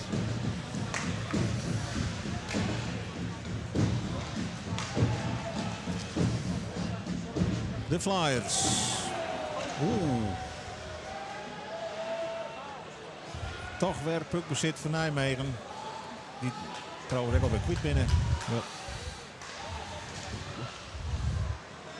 Ja, het gaat wel op een del. Ja. Je ziet geen van beide ploegen echt gecontroleerd het vak in kunnen komen nu. Maar pucks indumpen en proberen hem weer te veroveren. En dan proberen ze nu vanuit een wat rustigere opbouw in ieder geval gecontroleerd het vak in te komen. In de eerste periode zijn er 2 goals gemaakt vanuit de rustige opbouw. Gewoon vanaf achter helemaal naar voren. En deze keer slaagt dat niet.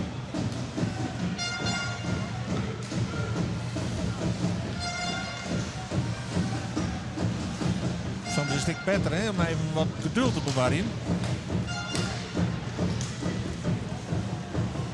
Ja, soms als je wat rustiger opbouwt vanaf achter de goal heb je wat meer overzicht. Wat meer tijd om beter te kijken naar de passiemogelijkheden. Wie het beste open is en welke ruimtes ermee gecreëerd worden.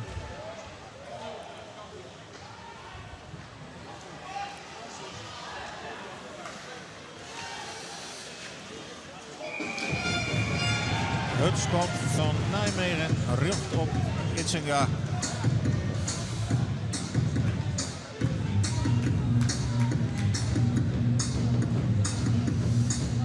En nog een kwartier te gaan in de tweede periode.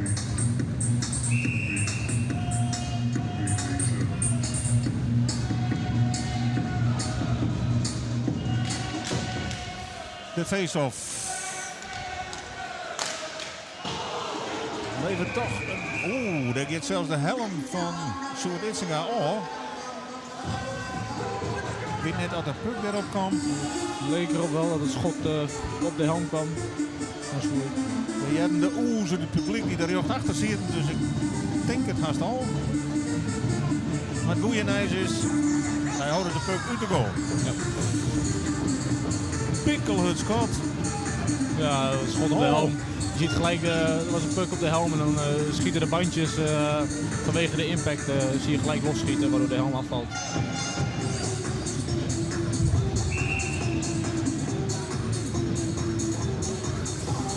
Nou, net ongelukkig dus in deze situatie de Flyers.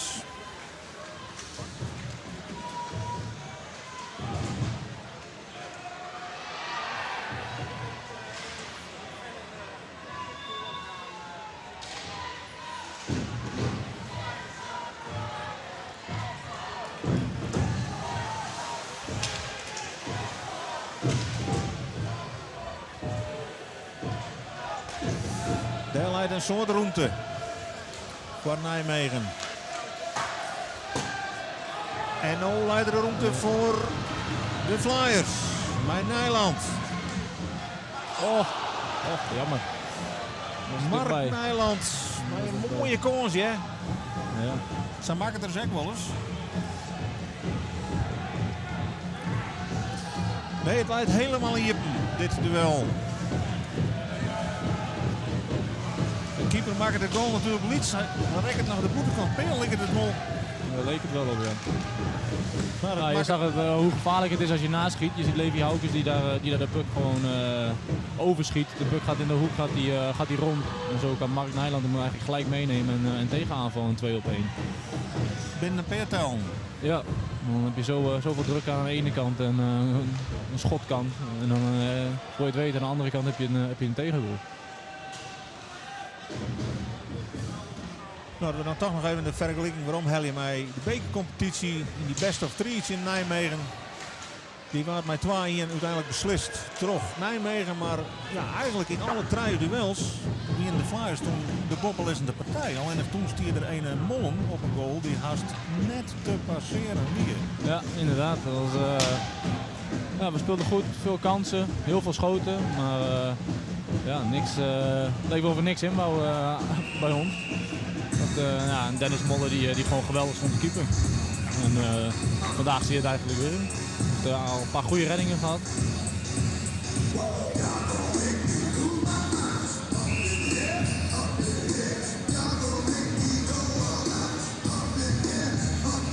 Nou, je hoort zo we 2 goede keepers op het ijs staan. En is het om de onval om die band te breken.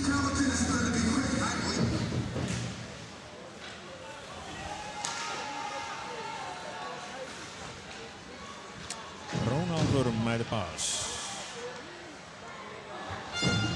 En het puckverlies alweer. Ja, het goal wordt op en nel in deze fase van de wedstrijd.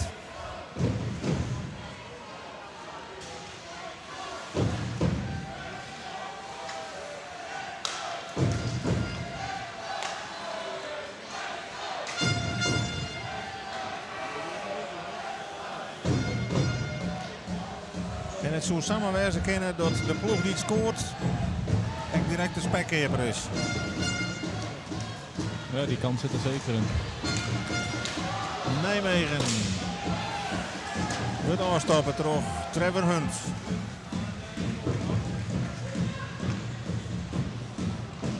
Pipo Limnel. Kan die wat forceren dan misschien?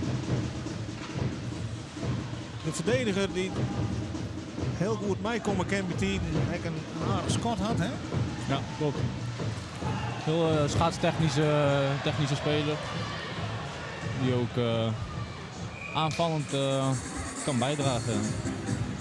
Nu komt er weer een straf aan voor Nijmegen, een tripping. Kijken of de powerplay van de Union Flyers dit keer wel kan slagen om te scoren. Het is in ieder geval een heel cruciaal moment nu om een goal te maken, halverwege de derde periode. Eden, die mij 2 minuten nakwalje.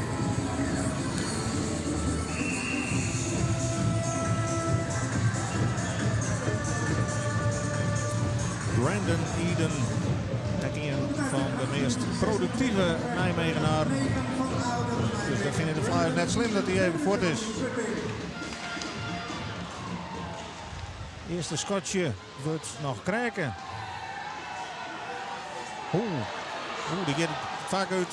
Ja, daar mag je weer op na opbouwen. Dat kan vlug in dit geval.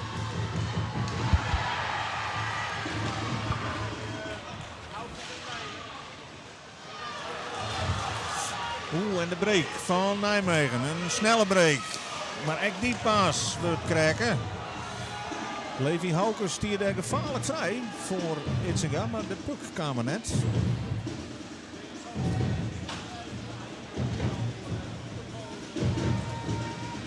En even rust in de ploeg, even de juiste mensen op het ijs.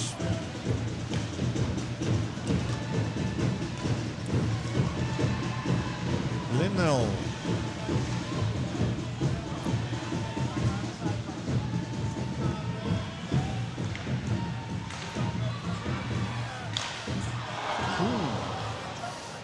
Ja, het is al wel in de buurt, maar krijgt net al een keer. Nog een dikke hele minuut had de Flyers om met die man meer situatie er wat uit te halen.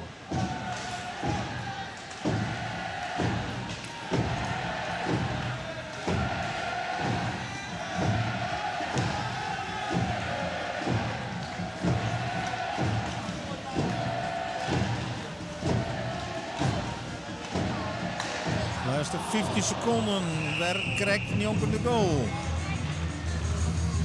Bezak, nog net zo gelukkig met zijn aanronding in deze wedstrijd.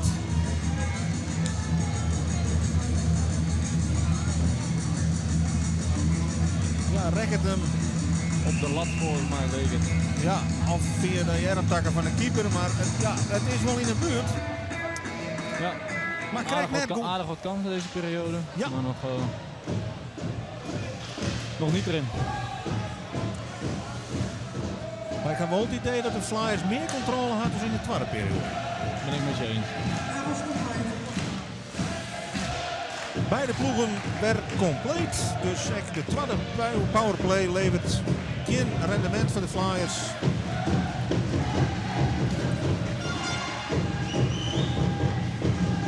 En we zijn voor de helft in de laatste periode. De spanning groeit in dit duel. Ian goaltje kan genoeg wezen voor de finale van de Final Four. En beide ploegen hadden in haar om die goal te matchen.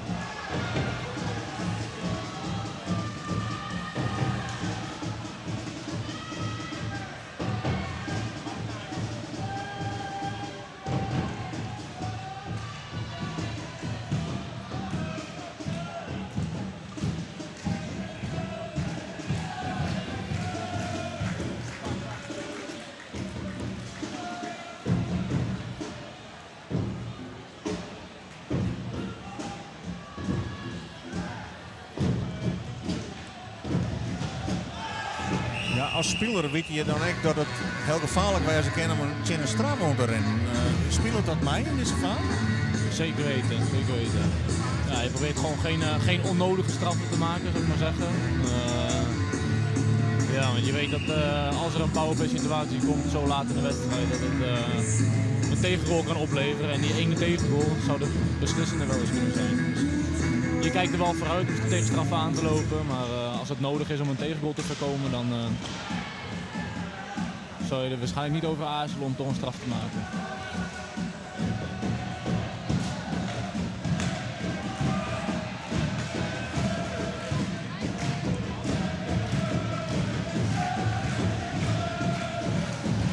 Meer kabaal op de tribunes. Er is ik een pluk volk uit Nijmegen, mijn reiziger, mijn grote trommels.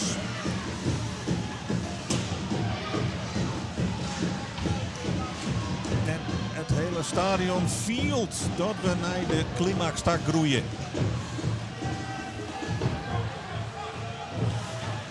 Ze onderrennen elkaar haast niks, de Flyers en Nijmegen.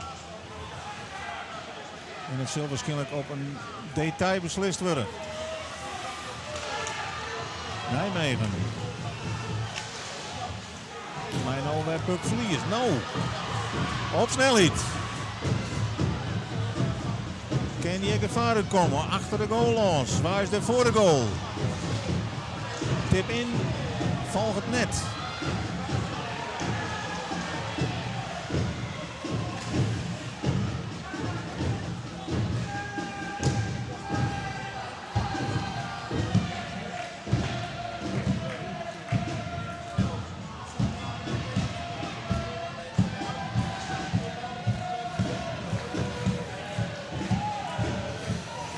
Puck die vleert in de per seconde van de ene kant naar de andere kant van de hele ijsvlakte.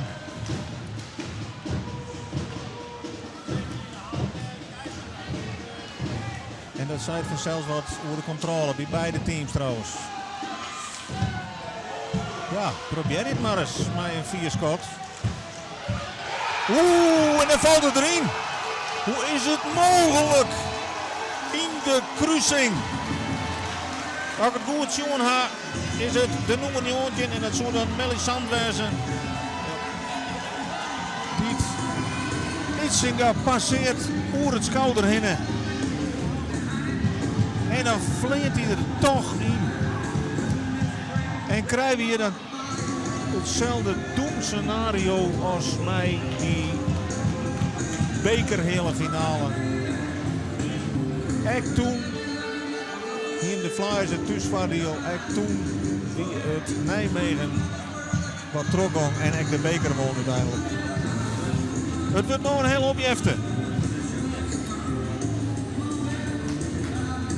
Minder als 6 een hele minuut te spelen. 2-3 staat er op het boord. Nijmegen staat voor op die half. En dat is een behoorlijke domper.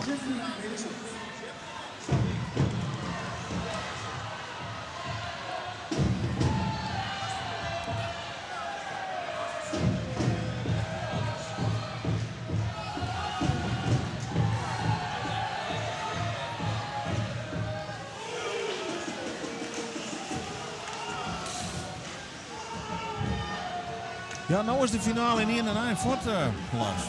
Ja, zo sta je in één keer wat verder weg, ja. Maar nou is hij een doelpuntje net meer genoeg. Dan moet je 2 keer scoren om terug te gaan.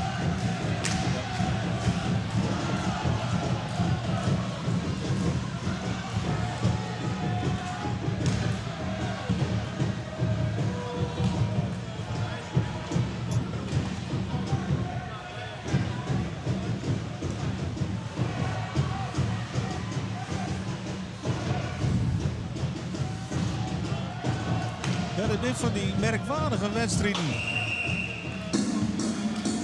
En dan is zo'n Scott, ja, dat is dan misschien ook wel een beetje in de loks. Scott, ik weet het net. Hij zal er wel op recht aan, maar hoe vaak rijdt hij hem zak hoe dat hij saai in de cruising komt? Ja, je hebt meestal wel ongeveer een vierkantje waar je hem ongeveer in probeert te krijgen. De ene keer dan schiet je hem precies waar je hem wil, de andere keer net eronder, erboven, ernaast. Nou, meestal heb je wel ongeveer een mikpunt. Want dat gaat jullie net zakken, Rut, werd er trop posten. Nee, een beetje, je zag het puckverlies, hij krijgt op zijn blad en hij schiet hem maar gewoon gelijk op de goal. Misschien dat Sjoerd Itzinga hem nog niet helemaal verwacht had. Mollen aan de andere kant, die had hier Pien, hè? Dat is een hutskot van Demeline. En het lijkt erop dat Mollen rekken is door die puck. Of dat hij raar op het ijs valt. Volgens mij werd hij geraakt door de puck. Ik weet niet precies waar hij geraakt werd. Het lijkt wel een beetje op de nek, schouder, sleutelbeen ergens is. Dus dat is dan ook direct het verschil. Mollen zit er weer tussen en die puck maait er net in. Nee, een hele atletische keeper. Ja. Heel wendbaar ook als goalie.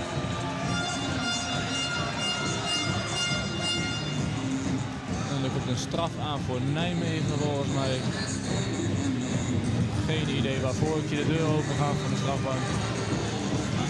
Nick de Jong die verhaal haalt. De doorgedier.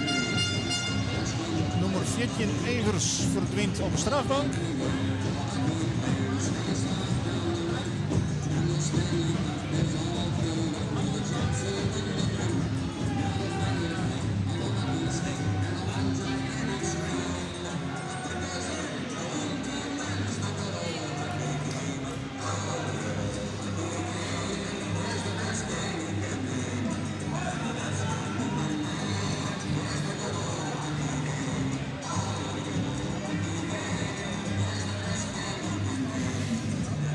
Nou, de absolute slotfase van deze hele finale. Het ze 4 minuten te gaan met die stand van 2-3 in het nadeel dus van de Flyers. Maar wel bij op dit stuit een man meer op het ijs, de powerplay. En een keeper die het wat onslijn lieken bij dat schot van Demeline.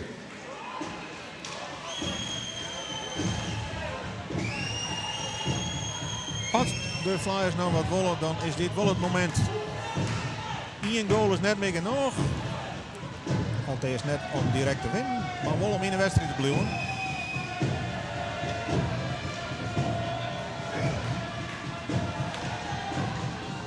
Oeh, en die is al dichtbij. Maar die puck vol net voorbij Mollen.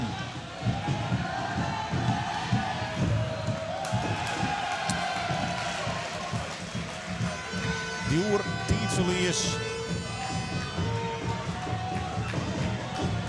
Marco Posma. En die werd afsluiten.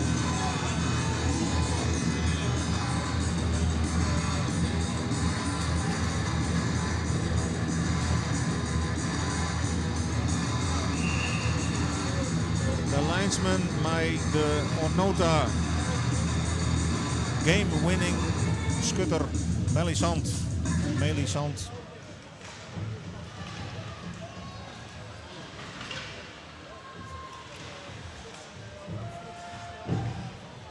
En de druk groeit.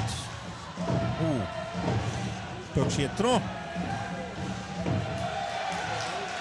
Ja, en dit rint net soepel. Nee. Nog 50 seconden op de powerplay te gaan. Dat kan nog. Ja, dat doe ik wat bij de jongens zelf, dat het net lekker rint.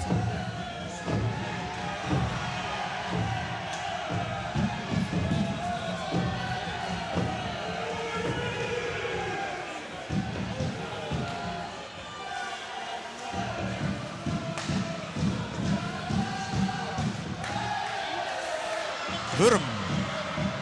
Naar puckbezit. Ronald Wurm.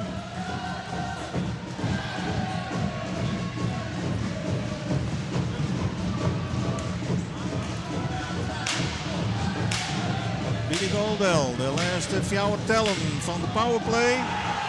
En puckbezit van Nijmegen. Deze powerplay had ze echt bij Oerlibbe. En de tijd ticket voort. In het najdeel van de vensters. Ja, de Flyers toch als favoriet dit duel in. Zeker op basis van de resultaten van de laatste duels.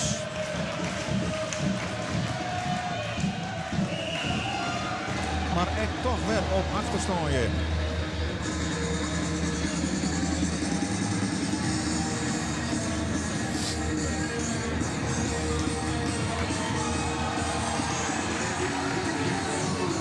zien we dan een straf voor Marco Posma voor tripping, waardoor Nijmegen powerplay situatie heeft. Er wordt gelijk een time-out aangevraagd door de coach van Nijmegen. Met nog 2,5 minuten op de klok. Ja, daar zal ik wat frustratie bij zitten. Marco Posma die had natuurlijk in zijn carrière een hele grote prijzen gewonnen.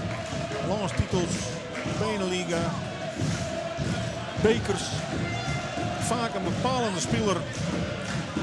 En het toch natuurlijk zeer dat je in eigen huis achterkomen en dreigen uitschakelen te worden in de Final Four. Posma is een bepalende speler van de Flyers, dus die missen ze in deze fase.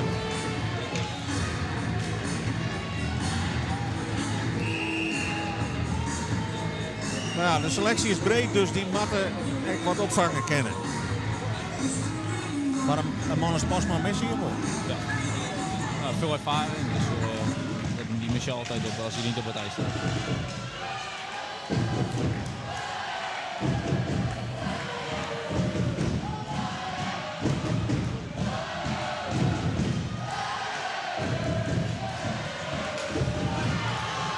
En valt dan de beslissing. Ja, daar is de beslissing. Onmiddellijk het doelpunt. Een derdelijke powerplay. Schutter Levi Haukes maakt het 12 jaar. 20 tellen, 19 tellen mag ze in de powerplay. En dan kunnen we constateren dat het toch een heel vreemd seizoen begint te worden voor de Flyers. Op nummer 1 eindig je in de Beneliga. Maar wat is het wurg? Wat je in de beker uitskekelen worden en ik in de Final Four. Want daar had het nou toch wel alles schijn voor. Levi Haukes. Kijk, een oud flyer. Smit het duel hier op slot.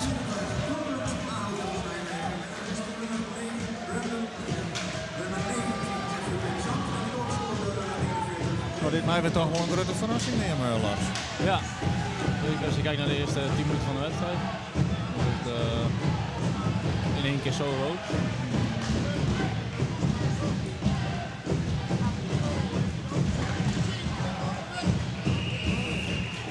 Nee, dan lukt echt niks, want dit Scott hier er extra maar in kent.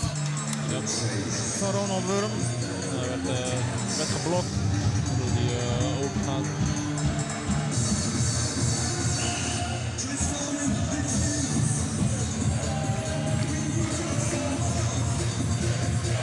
Time-out voor de Flyers.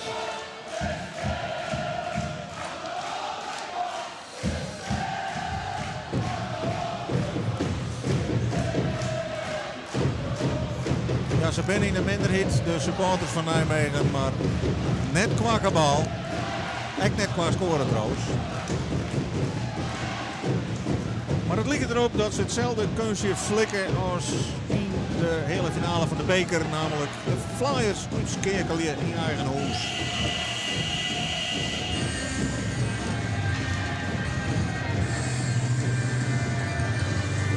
Alles of niks neem ik aan voor de Flyers. Maar nog dik oorlogminuut te gaan. Extra speler op het ijs. Keeper eraan. Eerste missie is 2 keer scoren om een verlenging aan te dwingen. En komt hij de eerste. Oeh, daar komt die puck al helemaal over het ijs en die gaat maar krijgt jonken de goal.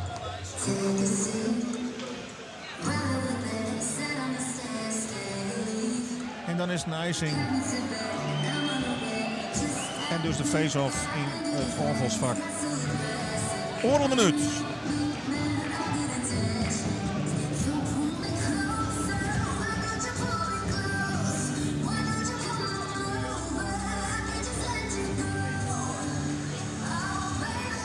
Ja, het straalt eraf van de spelers. Hoe is dit mogelijk? Sa in vorm. Sa, fantastisch.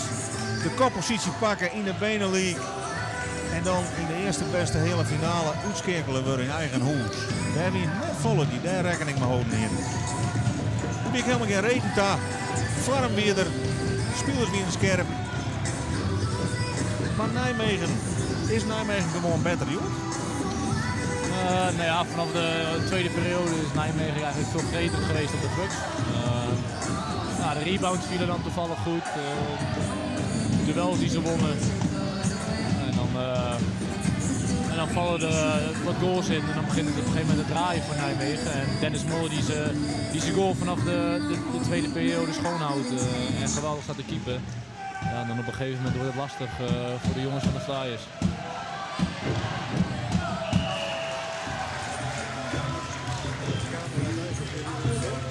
Oh ja.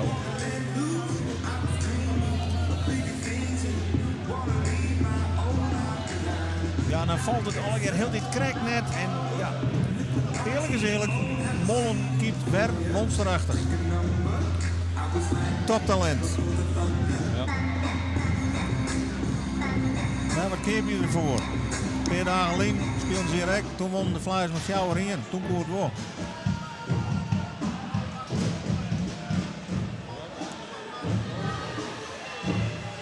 Nou, wordt dit dan de finale tik?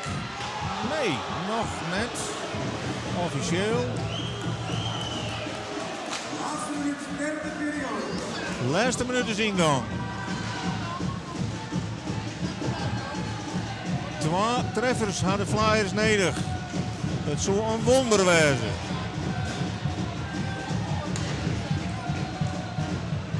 Nog een keer van tegenbij. Nee, Mollen leidt in paard.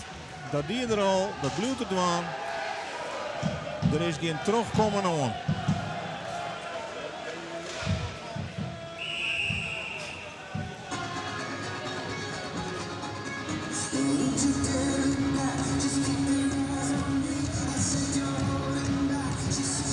Ja, doe 16 deze selectie, Lars en Edel. Doe wist wat die jongens vielen. Hoe mag die nou dadelijk presenteren aan het publiek? Want die ben natuurlijk echt heel teleurgesteld. Ja, de tweede finale die je dan niet haalt.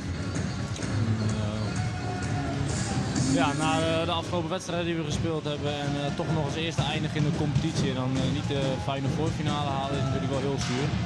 Voor de spelers, coaches en natuurlijk ook voor de fans.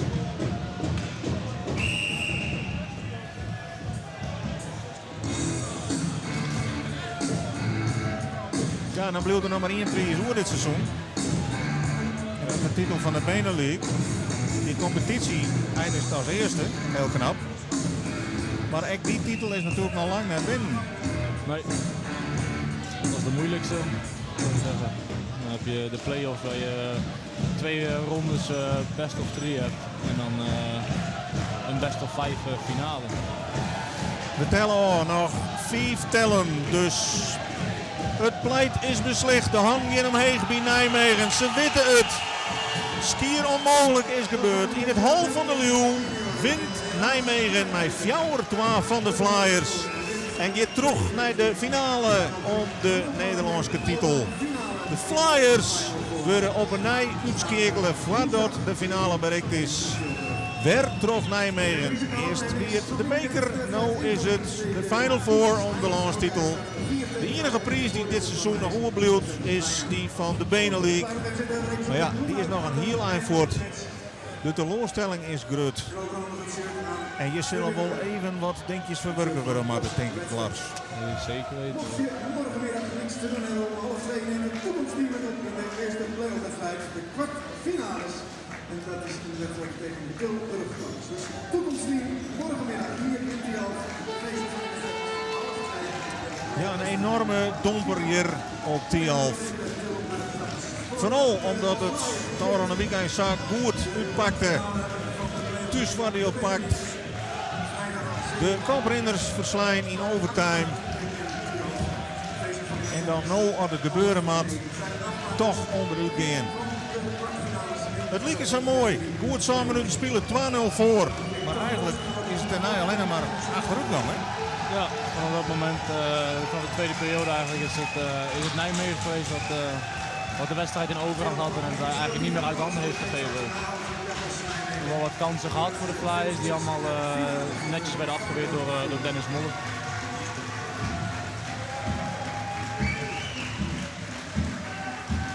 Het is wel moeilijk, weet je. De benen waren zwaar.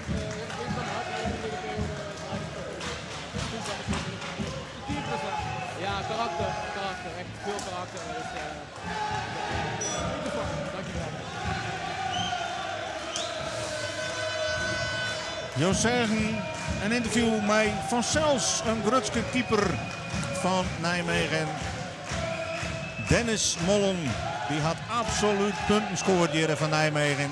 Net de eerste keer dit seizoen, groot talent. Hij had een groot oordeel in de zege van de Nijmegenaren. En hier staan de meesten te balen in hun eigen stadion. De spelers van de Flyers die moeten op een nij de accu's zijn op te laden. Het seizoen is natuurlijk nog net aan. Maar 2 grote haarprijzen gaan aan haar neus voorbij. Geen beker en geen landstitel.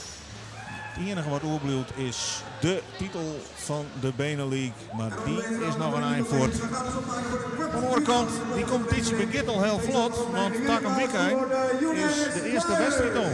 Ja, klopt. Aankomend weekend is de eerste wedstrijd al van de play-off. Weet je, de Flyers doen een hele goede ploeg en toch nou 2 keer de finale bereiken om de Flyers te slaan. Ja, laat wel zien wat voor krachten wij in de ploeg hebben. Gewoon niet erin naar die 2-0. Ja, weet je, Flyers domineerden in de eerste periode.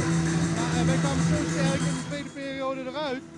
Ja, toen kwam het geloof gewoon terug. En dan zie je als je blijft geloven, dat je gewoon een wedstrijd kan winnen. Een wedstrijd is nooit gespeeld tot de laatste seconde. Geniet ervan, jongen. Dank u wel.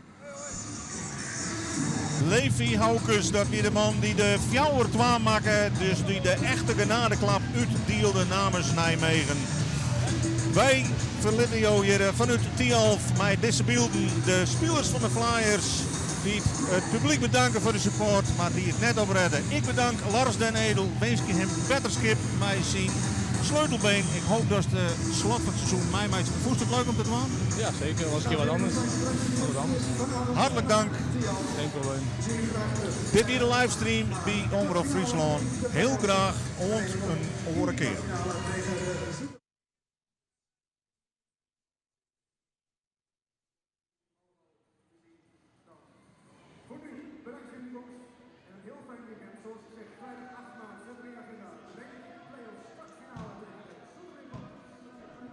This one's tough, Adam. I don't know what to say. You know, lose the semifinal at home. You know, in front of almost full crowd. Where did it go wrong? What went wrong? I guess everywhere. We lost 4-2. You know, we can be angry. You were 2-0 up. Everything was going okay. Yeah, we're kind of stopped skating. You know, stopped finishing checks. You know, I think we lack of grit. Second period. You know, we gotta just skate and stick with it. You know, we started to play like we're winning 5-0. That's the biggest mistake. And yeah, then the wake-up call was 2-2 when they scored second goal, and then we tried to do something with it because it was even. But eventually, I also had some pretty good chances, and it didn't go in. You know, that's hockey. You can do what you want, but sometimes it doesn't go in, and you know, that's hockey. You know, we're frustrated now. We're sad. We're angry.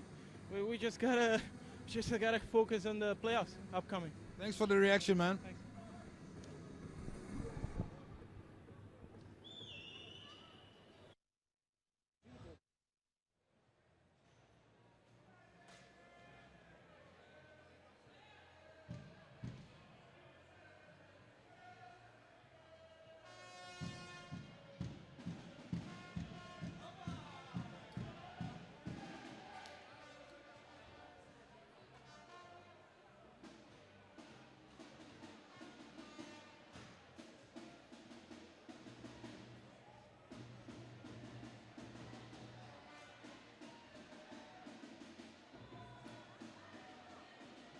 De Nijmegen spelers zijn blij